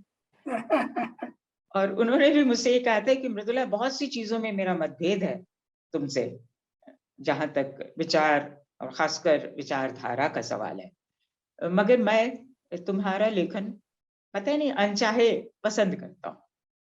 तो मतलब हम लोग इस तरह से आपस में लेखकीय हमारा संवाद बहुत होता था। तो वो मेरे समकालीन ऐसे थे जिन्होंने मुझे बहुत प्रभावित किया। और मैं समझती हूँ कि जोशी जी जैसा तो दूसरा लेखक हो नहीं सकता, क्योंकि अभी जो उनका अधूरा उपन्यास है वो किसी में इतना दम नहीं है कि उसको पूरा कर सके। कुरु कुरु स्वाहा तो खैर उसकी बहुत बात होती है और सभी करते हैं, मगर उनके एक उपन्यास की मैं बात करना चाहती हूँ जो उनकी मृत्यु के बाद छपा, कपीश जी। जी। और वो बहुत कम लोगों ने पढ़ा और उसकी समीक्षाएं वगैरह निकली, मगर उस हद तक लोगों ने नहीं पढ़ा। तो कपीश जी में एक बहुत ही साधारण बल्कि फिसड्डी, हर क्षेत्र में फिसड्डी, एक रंग कंगाली नाम का गांव है, नाम भी सोचिए कितना जी। मजेदार है। वहां वो रहता है, विनायक उसका नाम है, और इतना फिसड्डी है हर चीज में कि उस पिता उससे क्रोधित रहते हैं, और पिता के क्रोध से बचने के लिए वो जनान खाने में रहता है, और औरतों के संसार का उसको बहुत अच्छा ज्ञान हो जाता है। होता क्या है कि जब पिता मरणासन होते हैं, तब सब लोग उनसे, वो बहुत लॉटरी खेला करते हैं, तो सब लोग उनसे ये झूठ बोल रहे होते हैं कि आप लॉटरी जीत गए। ये तो बिल्कुल कुंजहन था। कुंजहन लोग सच बोलते हैं। तो उसने साफ साफ कह दिया कि आप लॉटरी नहीं जीते, आप उसमें हार गए, कुछ नहीं मिला आपको। तो उन्हें बहुत अच्छा लगा कि भाई ये लड़का सच बोल रहा है।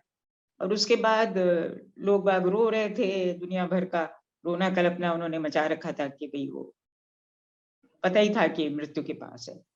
तो ये नहीं रो रहा था बिल्कुल भी। तो उन्होंने कहा कि भगवान ने तुझे इसलिए बनाया है कि तू भगवान जैसा बन, और तुझे लोग हनुमान कहते हैं ना, तू जा, तू हनुमान हो जा। क्या बात। ये उन्होंने आशीर्वाद दिया। तो उसके बाद खैर ये जो था, इसको एक तो स्त्रियों के बारे में बहुत मालूमात थी, जी। स्त्री संसार के बारे में, गंधों का संसार जोशी जी इसको कहते हैं, और बड़ा विस्तार से 3 पन्नों तक वो चलता रहता है। कौन कौन से महक, कौन कौन से गंध, कौन सी खुशबू, कौन सा क्या। तो फिर ये अमेरिका चला जाता है और वहां बाजार का अच्छी तरह उपयोग करके और अमेरिकन लड़की से शादी भी कर लेता है, और ये वहां गुरु की तरह स्थापित हो जाता है, और ये वाकई हनुमान बन जाता है, यानी कपीश जी बन जाता है। और उसके बारे में जानने के लिए कि वो बचपन में कैसा था, ठट के ठट पत्रकार उसके गांव आ पहुंचते हैं। अब रंग कंगाली जो सारे थे, वो कह रहे वो तो बहुत ही फिसड्डी आदमी था, बिल्कुल कुंज जहन था, उसके बारे में क्या बतलाएं। तो वो उसके बारे में तो नहीं बतलाते, उसकी 7 पीढ़ियों के बारे में बतलाते जाते हैं। और अंत ये होता है कि भाई वो तो जनान खाने में रहता था ज्यादातर। तो उसका एक फायदा उसको ये हुआ कि उसने बहुत बढ़िया परफ्यूम बनाए, क्योंकि स्त्रियों के बारे में जानता था और गंध के बारे में जानता था। तो वो उसने वहां बनाया, और उससे भी उसने बहुत पैसा कमाया और बहुत नाम कमाया। तो कहने का मतलब ये है कि अगर आपको ये बाजार का उपयोग करना आता है, तो ज्ञान आप में हो ना हो, अगर ज्ञान का दिखावा करना आपको आता है, तो एक बार अगर आपको शोहरत मिल जाए तो आप अपने आप महान हो जाते हैं। और क्या अगर बात। विदेश में एक बार आप महान घोषित कर दिए गए तो आप अपने देश में भी महान हो जाते हैं। तो मगर ये इसमें इतना ये जटिल है, कॉम्प्लेक्स है कि वो जो 7 पीढ़ियां हैं उनका वो जो सारा उनके बारे में बतलाते हैं तो सब नशा करते हैं, और सर्पदंश उसका अन्यतम रूप है। शिखर जी पर पहुंचकर जो होता है जबान पर आप सर्प से दंश करवाते हैं। तो ये सब है, और बहुत उसके साथ साथ सब कलाकार हैं, संगीत मर्मज्ञ हैं, संगीतकार हैं, सब कवि हैं, मतलब सब वैसे बहुत वो हर तरह का कुकर्म भी करते हैं, मगर उसके संग संग कलाकार हैं। तो ये जो पूरा उन्होंने बनाया था, एक संसार रचा था, तो उसमें शायद मुझे नहीं मालूम कितने लोगों को ये बात मालूम है कि ये उपन्यास अधूरा, वो कहते थे अधूरा है, उनकी मृत्यु पर जब छपा अधूरा है, मगर मैं समझती हूँ कि वो पूरा है। और बहुत बार जोशी जी से मेरी बात बहस होती थी, इस पर झगड़ा भी होता था कि आप ये बेकार की और चीजें क्यों लिख रहे हैं, आप कपीश जी पूरा क्यों नहीं करते। वो मैं कौन हूँ मैं, एक उन्होंने उपन्यास मोटा पोथा लिखा था, तो वो लिखने में लगे हुए थे, तो इसको छोड़ के रखा हुआ था। तो कहते थे कि नहीं, अभी मुझे उसकी जो पत्नी की 7 पीढ़ियां हैं अमेरिका में बसी, उनके बारे में लिखना है, मैं शोध कर रहा हूँ उसके बारे में। और मोटे मोटे पोथे उन्होंने ग्रंथ शोध करके इकट्ठा किए। तो मैं हमेशा कहती थी कि आप कब तक शोध करेंगे, आप उसको लिख लीजिए। बाद में मेरी समझ में आया कि दरअसल वो लिखना नहीं चाहते थे, वो जानते थे कि उपन्यास पूरा हो चुका, वो सिर्फ खपत के मारे, एक खपत उनके दिमाग में चढ़ी हुई थी कि भाई वो अमेरिका की 7 पीढ़ियों के बारे में भी मुझे लिखना है, इसलिए वो उसको लिख नहीं रहे थे। और ये मैं बिल्कुल दावे के साथ कह सकती हूँ कि वो उपन्यास पूरा है, और आगे वो लिखना नहीं चाहते थे, इसलिए उन्होंने नहीं लिखा। और ये मेरे साथ खुद भी हो चुका है कि उपन्यास पूरा हो गया, मुझे पता ही नहीं चला, मैं लिखती जा रही हूँ, मगर मजा नहीं आ रहा। फिर एक दिन मेरी समझ में आया कि यार उपन्यास तो पूरा हो गया, कब का मैं खामखा लिखती जा रही हूँ। तो जिस जगह वो खत्म हुआ था, क्योंकि वो एक एब्सर्ड जगह पर जाकर खत्म हुआ था, तो फिर मैंने वो बाकी का सारा हटाया और उसी जगह पर ले जाकर उसको खत्म किया। तो ये जोशी जी का एक तरह से असर था कि मैं अपना इतना सारा लिखा हुआ फेंक पाए। तो उस तरह मैं मानती हूँ कि शायद लोगों को जोशी जी के बारे में जानना चाहिए, जी और उनको साहित्य अकादमी अवार्ड कुरु कुरु स्वाहा के लिए ही मिल जाना चाहिए था, मगर वो 2005 में जाकर उनको मिला। और क्या वो भी उपन्यास तो बढ़िया ही है, मगर उसके लिए मिला, और उसके बाद वो ज्यादा जिए भी नहीं, उनकी मृत्यु हुई हो गई अगले साल। तो ये एक हमारा जो वक्त था, जो जब हम लिख रहे थे, जैसे जी जगदम्बा प्रसाद दीक्षित और मनोहर श्याम जोशी बिल्कुल अलग किस्म के लेखक, उनको स्वीकारा भी जाता था और नकारा भी जाता था। जोशी जी को तो बहुत ही मतलब हमजाद के लिए तो उनको बहुत ही जलील किया गया एक तरह से। जी और ये जो विद्यानिवास मिश्र थे, उन्होंने उनसे कहा कि भाई उपन्यास तो अच्छा है, मगर तुम्हें लिखना था तो मराठी में लिखते, तमिल में लिखते, कन्नड़ में लिखते, हिंदी में नहीं चलता। तो उन्होंने बाद में एक लेख लिखा था, सेक्स वैक्स लव शब्द हिंदी में नहीं चलता जी। तो मतलब एक बहुत उनको इस बात का दुख पहुंचा था, भाई उपन्यास अच्छा है तो हिंदी में क्यों नहीं लिखा जाना चाहिए। तो नहीं समझ पाए अगर हमजाद हम, तो हम में कमी है, जोशी जी के लेखन में कमी नहीं है, क्योंकि वो इतना जबरदस्त परकाया प्रवेश था कि जो सारी गिलाजत, वो इतना गलीज रद्दी शख्स था जो उसमें उन्होंने दिखलाया है। नरक्यानी नाम था उसका, कि वो लोग सोचते हैं ये जोशी ही होंगे, ये खुद ही ऐसे होंगे। और उन्होंने ये जोखिम उठाई कि लोग सोचे कि ये इतना नापाक इंसान है, इतना गलीज इंसान है, और नहीं, बड़ी भारी जोखिम उठानी पड़ती है कि आप परवाह ना करें कि लोग आपको किस नजर से देख रहे हैं। और ये मैं समझती हूँ कि साहित्य की सबसे बड़ी उपलब्धि है कि हम सही। अपने को नकारते हैं और किरदार में प्रवेश करते हैं, और उसी तरह जब पाठक पढ़ता है तो वो भी किरदार में प्रवेश करता है। और बड़ा पाठक वो होता है जो ये समझा रहे कि ये किरदार है, लेखक नहीं है। लेखक एक अलग जीव है जिसके बारे में जानने से कोई फायदा नहीं होने वाला, क्योंकि वो बार बार अपना रूप बदलेगा। मुझे लगता है कि जो आजकल लेखन हो रहा है, एकदम जवान लोग कर रहे हैं, वो कहीं इस तत्व को पकड़ नहीं पा रहे हैं। यथार्थवादी लेखन तो हमारे यहाँ प्रेमचंद के समय से होता आया, और जी। उसको हमेशा प्रेमचंद की परंपरा है।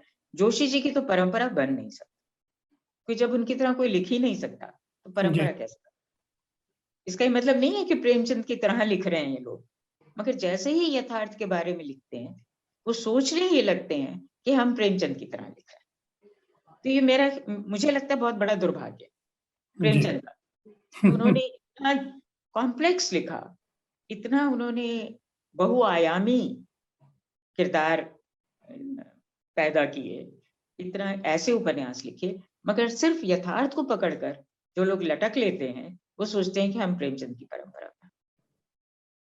ये मुझे दुखद लगता है। आप कुछ कहना चाह रहे थे? हाँ, मैं ये जानना चाहता था कि ये तो आपके समकालीन लोग हो गए जो लिख रहे थे, जो युवा लोग हैं, जो आपके बाद की जो पीढ़ियां हैं। हाँ, अब हाँ। तो हम जिस दौर में हैं, यहाँ 6 साल में पीढ़ी बदल जा रही है। 10 में नए तो लेखक बदलती। 10 में बदलती ही। तो बदलती ही बदलती है। बाद के जो लेखक हैं, उनमें किन लोगों में आप क्षमताएं देखते हैं, या आपको उनका लिखा पसंद है? मैं उस पर ही आ रही थी। जैसे मैं ये कहना चाहती थी कि नासिरा शर्मा मुझसे 10 साल छोटी हैं, जी। मगर हम समकालीन लेखक हैं, क्योंकि मेरे अनित्य के छपने से पहले उनका 7 नदियाँ एक समंदर छप चुका था। जी। उन्होंने जल्दी लिखना शुरू किया, तो उन्होंने मुझसे ज्यादा किताबें लिखी हैं शायद। जी। और मैं समझती हूँ कि जो राजनीतिक उपन्यास 7 नदियाँ एक समंदर उन्होंने ईरान की क्रांति पर लिखा, लाजवाब उपन्यास है। और उसके बाद का भी उनका लेखन जो है वो देश से बाहर जाती है। वो इराक के बारे में बात करती हैं, वो दुबई के बारे में बात करती हैं, और देश के बारे में भी बात करती हैं। तो एक काफ़ी फलक जो है, बहुत उनका बड़ा है। फिर मेरे से आगे जो मेरी अगली पीढ़ी में लोग आए, नासरा को तो मैं अपनी पीढ़ी में ही मानती हूँ, हालाँकि मुझसे 10 साल छोटी हैं। उनमें सबसे पहले तो अलका सरावगी, उन्होंने जो कली कथा वाया बाईपास। बाईपास लिखा, तो ये उनकी उदारता थी कि उन्होंने उसके बाद बहुत बाद में अनित्य पढ़ा, और उन्होंने मुझे लिखा है कि अच्छा हुआ मैंने पहले नहीं पढ़ा, क्योंकि आपने तो सब कुछ वो लिख दिया है जो जो मैंने लिखा है उपन्यास में। तो उनका शिल्प बिल्कुल अलग है, मगर कहीं वो कथ्य वही है जो मोह भंग है आजादी के आंदोलन के साथ, जी। जी। वो कहीं वही है। तो एक तरह से वो बहुत बाद में लिखा गया। मैंने जब अपना छठा उपन्यास लिखा, तब उन्होंने अपना पहला उपन्यास लिखा 1996 में। तब कठगुलाब मैंने लिखा, उन्होंने कले कथा वापस लिखा, और वो उन्हें साहित्य अकादमी से पुरस्कृत हुआ उनका उपन्यास, और वो बिल्कुल उस लायक था कि हो, इस काबिल था कि उसको पुरस्कृत किया जाए। उसके बाद कुछ देर वहाँ चुप्पी रही, मगर फिर उसके बाद उन्होंने और पुस्तकें लिखनी शुरू की, और फिर उसके बाद वो हमारा पीढ़ी का अंतर आना शुरू हो गया, क्योंकि उनके कथ्य बदलते चले गए। जैसे जी। जो आज का युग है, अ, विज्ञापन का युग है, उस पर उन्होंने लिखा। जो व्यावसायिक बाजार का जो पूरा संसार बस गया है, बाजार एक सर्वोपरि हो गया है, जी। विज्ञापन का संसार सर्वोपरि हो गया है। तो वो उस पर अलका सरावगी ने फिर बहुत कुछ लिखा।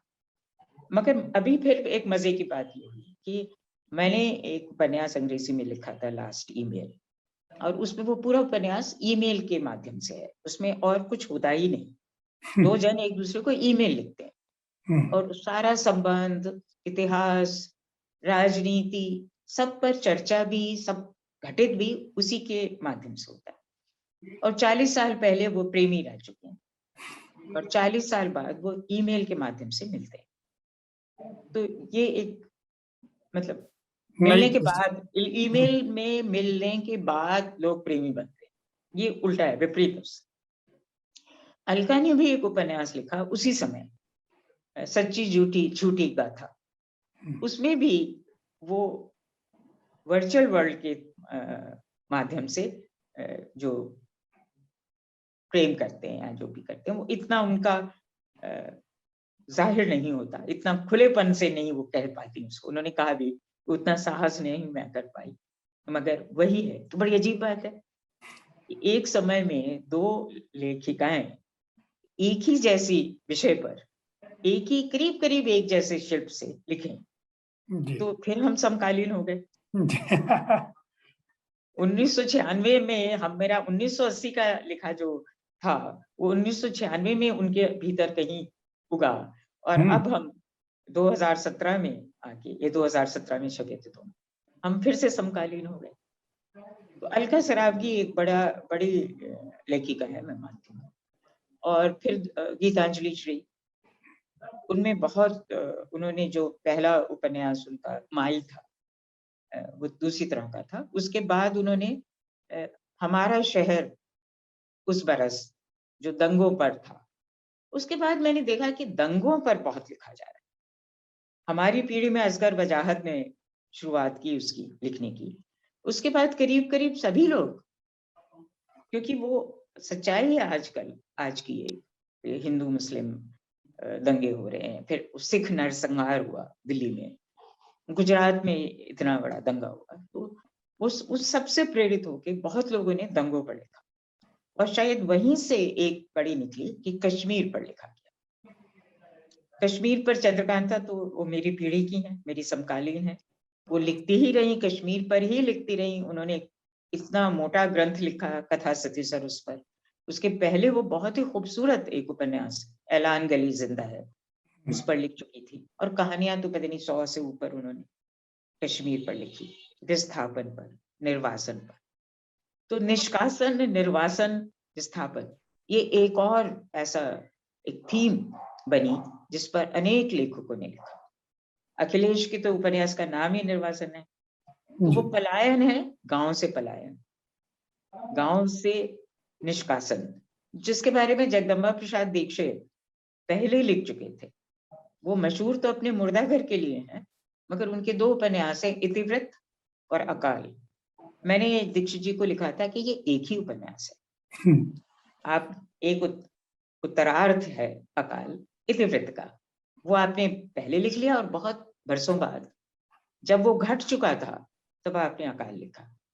तो उन्होंने कहा कि नहीं, आपने ठीक पकड़ा है, ठीक पकड़ा है। और तब भी जब कोई उसकी बात नहीं करता था, मैं हमेशा कहती थी कि इतिवृत्त एक महान उपन्यास, छोटा सा है, छोटा सा उपन्यास है, जैनेन्द्र की त्याग पत्र की तरह। और उसमें वो जो जो नेहरू के जमाने में जो बड़ी बड़ी ये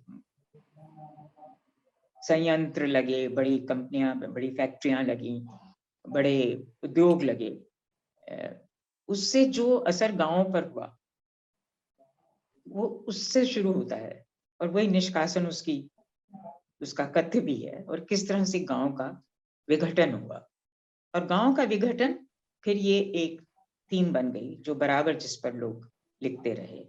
मंजूर एहतेशाम, मंजूर एहतेशाम एक मुझे बहुत प्रतिभाशाली लेखक लगे थे, लगते रहे थे। बशारत मंजिल, सूखा बरगद और दास्तान लापता और बहुत सारी कहानियां। और इन सब लेखकों की एक खासियत ये रही कि उन्होंने भाषा को बहुत ही प्रांजल भाषा का इस्तेमाल किया।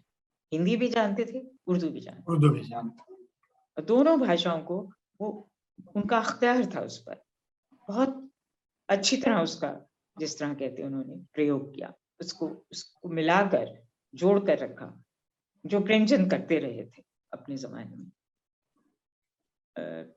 फिर मैं कश्मीर पर, जैसे मैंने चंद्रकांता ने लिखा, उसके बाद मधु कांकरिया ने सूखते चिनार लिखा, तो मनीषा कुलश्रेष्ठ ने शिगाफ लिखा। मगर जो असल आपको भीतर तक चीर देता है, वो उपन्यास क्षमा कौल ने लिखा, दर्दपुर, और वो भुक्त भोगी द्वारा लिखा हुआ उपन्यास है। वो कश्मीर से जब कश्मीरी पंडितों का वो खदेड़ा गया, भगाया गया, वहां से वो आकर जम्मू में शरणार्थी कैंप में रही और वहीं उन्होंने दर्दपुर लिखा। और उनके साथ देखिए कितनी विडंबना हुई कि दर्दपुर का पहले भारतीय ज्ञानपीठ ने छापा, एक पहला संस्करण तुरंत बिक गया, मगर दूसरा संस्करण उन्होंने छापा ही नहीं। अब उसके पीछे क्या था, क्या राजनीतिक कारण थे, अब वो कहने की जरूरत नहीं है। कुछ तो था ही, एक जो एकदम से किताब एक साल में बिक जाती है, जी उसका जी। दूसरा संस्करण नहीं छपता। बरसों बाद उसका शायद 2015 में ऐसे जाके किसी एक छोटे प्रकाशक ने उसका दूसरा संस्करण छापा। और मजे की बात ये हुई कि पुस्तक मेले में एनबीजी ने एक कार्यक्रम रखा, मेरे चितकोबरा और उनके दर्दपुर पर एक साथ। तो शुरुआत मुझसे की और बहुत ही घिसे पिटे सवाल उन्होंने एक दो चितकोबरा पर मुझसे किए। तो मैंने कहा देखिए, मैं इस पिसी हुई पिट्ठी को दोबारा पीसने के लिए तैयार नहीं हूं। और मैं सोचती हूँ आज का दिन दर्दपुर का दिन है, तो मैं उस पर बहस शुरू करती हूँ और मैं नहीं चाहती कि चितकोबरा पर बातचीत हो। तो क्षमा कौल बहुत मुतासिर हुई, कहने लगी कि अब मैंने कहा मुझे क्या लालच है चितकोबरा पर बात करने का, सही बात है। दर्दपुर मेरे लिए बहुत मायने रखता है। तो बात हुई, फिर उस पर सारे लोग मतलब इतने भावुक हो गए थे उसके बारे में बात करके, उसके बारे में सुनकर, क्षमा कौल की बातें सुनकर, सब किताब खरीदना चाहते थे। और विडंबना ये थी कि ना क्षमा कौल किताबें लाई थी, ना उनका प्रकाशक किताबें लाई, बताइए। तो वहाँ किताब ही नहीं थी। और एनबीटी तो खैर भला भाई सरकारी संस्था है, वो क्यों कहती कि किताब लाओ। और मुझसे भी क्षमा की बात नहीं हुई थी कि जब तक उसको पता चला, वो कहीं छोटे से क्वार्टर में, कैंप ने जो एक क्वार्टर सा दे दिया थे लोग, वहां रहती थी, वहां से वो किसी तरह दौड़ भाग के हवाई जहाज पकड़ कर आई थी, तो लाई नहीं। तो मुझे इतना दुख हुआ, मैंने कहा कि बाद में कौन किताब मंगवाता है, वो तो उस वक्त एक उबाल आता है तो जी फौरन जी। आदमी किताब खरीद लेता है। मगर खैर, मैं समझती हूँ कि इस तरह से एक बड़ी कृति का ठुकराया जाना, ये बहुत दुखद है। ये बहुत दुखद है कि जो अन्य कृतियां लिखी जा रही हैं अन्य लोगों द्वारा कश्मीर पर, उनको तो हाथों हाथ लिया जा रहा है। और जो एक भुक्तभोगी लिखता है, क्योंकि वो इतना दर्दपूर्ण ही है, वो इतना दर्द आपको देता है कि आपसे बर्दाश्त नहीं होता। तो बतौर पाठक आप पढ़ लेते हैं उसको, मगर बतौर प्रकाशक आप उसको छापना नहीं चाहते। ये एक बड़ी भारी विसंगति है हिंदी साहित्य के साथ जो घट रही है। और लोग जो लिख रहे हैं आजकल, मैं समझती हूँ जैसे सुधा अरोड़ा हैं, प्रियदर्शन हैं, ये राकेश बिहारी हैं, कविता हैं, और बहुत सारे उपन्यास आए थे जो व्यवस्था के ऊपर तंज करते हैं, जैसे ग्लोबल गांव के देवता, वो रणेंद्र का था, रणेंद्र का ही था ना ग्लोबल गांव। जी। हाँ, और उन्होंने फिर उसी तरह के बहुत सारे और उपन्यास भी लिखे। फिर ये वो शहर तो नहीं, ये सुबीर का ये उपन्यास था जो फिर उसी तरह का था कि वो एक थोपे हुए वैश्वीकरण को दोष नहीं देता था, वो अपनी गलतियों को स्वीकार करता था कि ये जो कुछ हो रहा है व्यवस्था में हमारी, वो हमारे ही कारण हो रहा है, किसी ने हमारे ऊपर ये थोपा नहीं है। तो जी। वो मुझे बहुत महत्वपूर्ण लगता है। उसमें ये राकेश बिहारी तो लिखते ही हैं अच्छा, उनकी पत्नी भी बहुत, उनका लेखन मुझे बहुत पसंद है, कविता और पसंद है, कहानी से ज्यादा उनके लेख बहुत विचार उत्तेजक होते हैं लेख। और वो जो विचार उत्तेजक लेख लिख सकता है तो उसकी कहानी में भी वो विचार आता है। और मैं मानती हूँ कि जब तक विचार ना हो किसी कहानी में, सिर्फ मार्मिक हो, तो कुछ मजा नहीं आता, मतलब वो उसकी आयु बहुत कम होती। फिर वो प्रियदर्शन है, उनकी कहानियां भी मुझे बहुत मुतासिर करती हैं। अब फिर एक नाम लेना चाहूंगी जो उनके पहला उपन्यास, बहुत जमाना गुजरा, पहला उपन्यास था पटरंगपुर पुराण, मृणाल पांडे। उसके बाद वो जमाने तक अंग्रेजी में लिखते रहे। कुछ तो बात होगी ना कि सही बात। उन्होंने वो कथ्य हिंदी में लिखकर अंग्रेजी में लिखे। देवी उन्होंने लिखा, फिर उन्होंने जो बहुत बढ़िया 1857 की क्रांति पर जो आंखों देखी बातें थी, विष्णु दत्त करके एक इंसान थे जो घूम रहे थे सारे में, और घूमते हुए वो डायरी रखते थे, उसको आधार बनाकर उस पर बहुत शोध करके उन्होंने किताब लिखी, मगर लिखी अंग्रेजी। तो तमाम किताबें वो अंग्रेजी में लिखती है। मगर हाल में 2017 में उन्होंने एक बहुत ही महत्वपूर्ण, बहुत अलहदा किस्म का यूनिक एक उपन्यास लिखा है, सहेला रे। जो सहेला रे एक राग होता है जी। वो पूरा राग रागनियों पर है उपन्यास, और उसमें तवायफों पर बहुत कुछ है। तो अंग्रेजी में एक किताब छपी है तवायफ नामा शायद करके, उसकी हर वक्त चर्चा होती है। मैं हर बार कहती हूँ कि भाई मृणाल पांडे का सहेला रे पढ़ो, वो ज्यादा गहराई से और ज्यादा बहुआयामी रूप से उन्हीं चीजों को लिख रहा है जो जिसको तवायफनामा में महज एक सूची सी बना दी है तवायफों, इसके बाद ये, इसके बाद ये, इसके बाद ये। और वो बहुत उनके यहाँ तहजीब तमीज सीखने नवाबजादे जाते थे, वो सब भी है। और राग पर उनका हक था ही, मतलब राग रागनियों की तो मलिका होती ही थी। मगर मृणाल ने, जिस तरह मृणाल पांडे ने लिखा है, बहुत ही महत्वपूर्ण उपन्यास है, मैं मानती हूँ। तो वो एक फिर से जैसे होता है ना कि एक काल में जी, फिर एक लंबा अरसा उन्होंने अंग्रेजी के साथ बिताया और फिर वापस अब वो फिर से हिंदी में लिख रही हैं, हिंदी में लिख रही हैं, हिंदी में वापस आई हैं। उस दिन आप कह रहे थे कि नहीं, हिंदी में बहुत पाठक हैं, हिंदी पढ़ी जा रही है। तो हो सकता है कि आपकी बात ही सच हो कि लोग हिंदी की तरफ लौट रहे हैं। कम से कम चाहे पाठक ना हो, प्रकाशक भी चाहे पत्रिकाएं भी ना हो और प्रकाशक भी उसको द्वयम दर्जे का माने, मगर पुरस्कार बहुत मिल रहे हैं। तरह तरह के पुरस्कार आजकल तक बहुत लोग दे रहे हैं, मतलब निजी स्तर पर जो तरह तरह के पुरस्कार इजाद हो रहे हैं और मिल रहे हैं हिंदी के लेखकों को।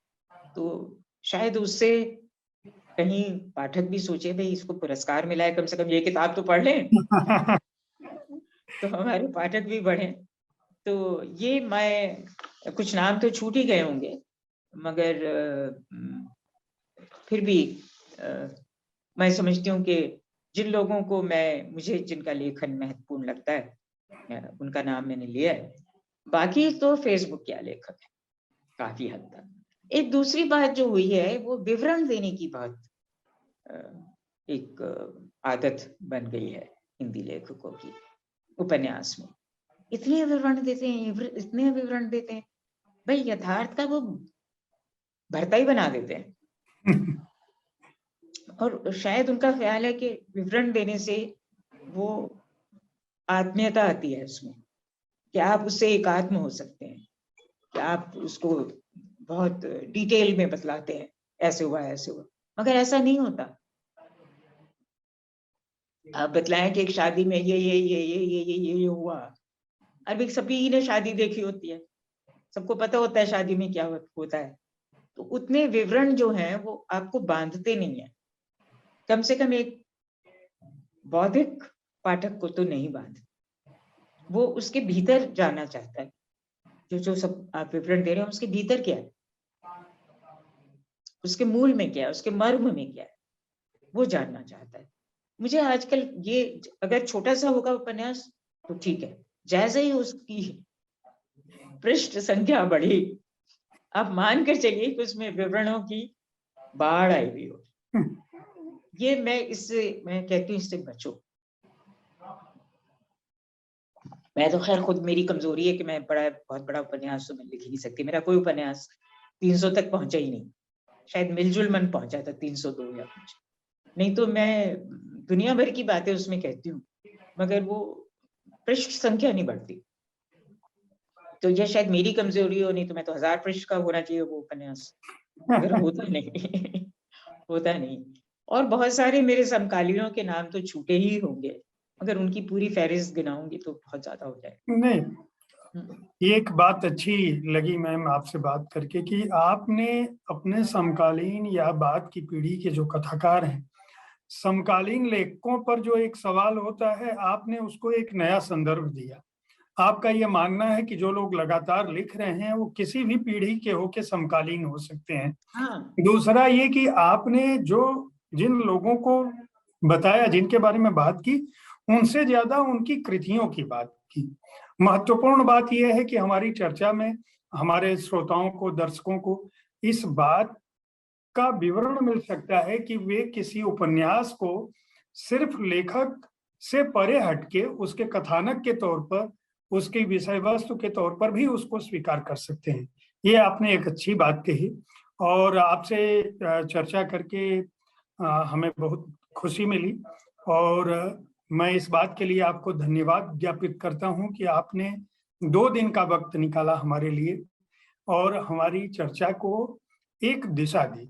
मैं एक आखिरी सवाल सिर्फ है कि जो लोग नए लिख रहे हैं हिंदी साहित्य में, उन लोगों को, हालांकि आपने एक इशारा किया है कि वो अन्यथा विवरण से बचें, अतिरिक्त विवरण ना दें, लेकिन फिर भी जो लोग नए लिखना चाहते हैं या अभी जो लोग लिख रहे हैं, उनके लिए अगर कोई संदेश देना हो तो आप क्या देंगे? मैं तो यही कहूंगी, हालांकि वो मेरी बात सुनेंगे नहीं, क्योंकि वो हर युवा लेखक अपने आप को महान समझता है। कई एक गोष्ठियों में मैंने उन्हें कहते सुना है कि अब तक तो किसी ने प्रेम पर लिखा ही नहीं, हम पहली बार लिख रहे हैं, और पुरानी पीढ़ी ने तो कुछ लिखा ही नहीं। इससे बचे। मेरी उनसे हाथ जोड़कर प्रार्थना है कि आप पहली से पहली पीढ़ी के भी लोगों को पढ़ लीजिए। आप मनोज श्याम जोशी का कसब पढ़ लीजिए, आप समझ जाएंगे कि प्रेम पर बहुत कुछ लिखा गया है। और भी बहुत लोग हैं जिन्होंने प्रेम पर बहुत कुछ लिखा है।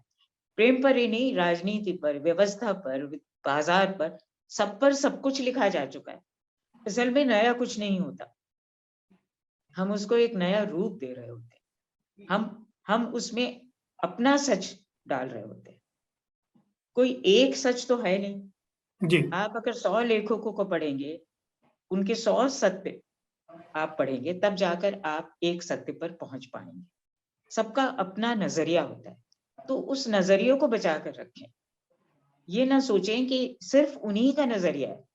ये मानकर चलें कि ऐसे और 100 लोग हैं, 1000 लोग हैं, जिनके अलग अलग नजरिए हैं और उतने ही महत्वपूर्ण हैं जितने आपका नजरिया।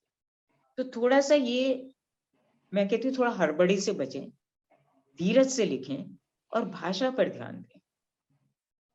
ये नहीं कि अगर उसमें अंग्रेजी भर दी या उसमें आंचलिक भाषा डालते चले गए, तो उससे वो यथार्थवादी हो जाता है। मतलब आंचलिक भाषा डाल देने से आत्मीयता नहीं बढ़ती। मैं हमेशा कहती हूँ, मैंने कहा अच्छा इसको खड़ी बोली में लिख के बताओ। अगर तब भी ये इतना ही मुझे प्रभावशाली लगा, तो मैं मानूंगी कि ये बढ़िया उपन्यास है। मतलब आंचलिक शब्द डाल देने से, आंचलिक भाषा का प्रयोग करने से अपने में कुछ नहीं होता। आप उस भाषा का प्रयोग करें इसलिए कि आप विखंडन कर रहे हैं किसी एक प्रचलित चीज का, तब तो फायदा है। मगर आप सिर्फ भाषा के प्रयोग के लिए प्रयोग करेंगे तो आप फणीश्वर नाथ रेणु नहीं बन जाएंगे। उनके उसमें तो इतनी जटिलता थी ना, उनके कथ्य में, उनके किरदारों में। तो आप भाषा को पहले खड़ी बोली सीखिए ना लिखना, फिर उसमें प्रयोग कीजिए। जैसे एक कहावत है जापान में, इकेबाना शैली में वो फूल सजाते हैं, उसके बेतरह नियम कायदे हैं और आखिरी नियम ये है कि हर नियम तोड़ो।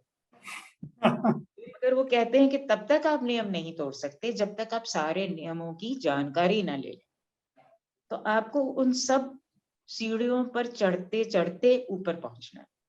पहले आप खड़ी बोली तो सीखिए, उसमें लिखिए, फिर आप उर्दू सीखिए, फिर उन दोनों को मिलाइए, फिर आप आंचलिक भाषा के शब्द उसमें जब डालेंगे तो आपको पता चलेगा कि भाई ऐसे ही हर जगह नहीं ढूंढ सकते उसको, वो किरदार की भाषा होती है।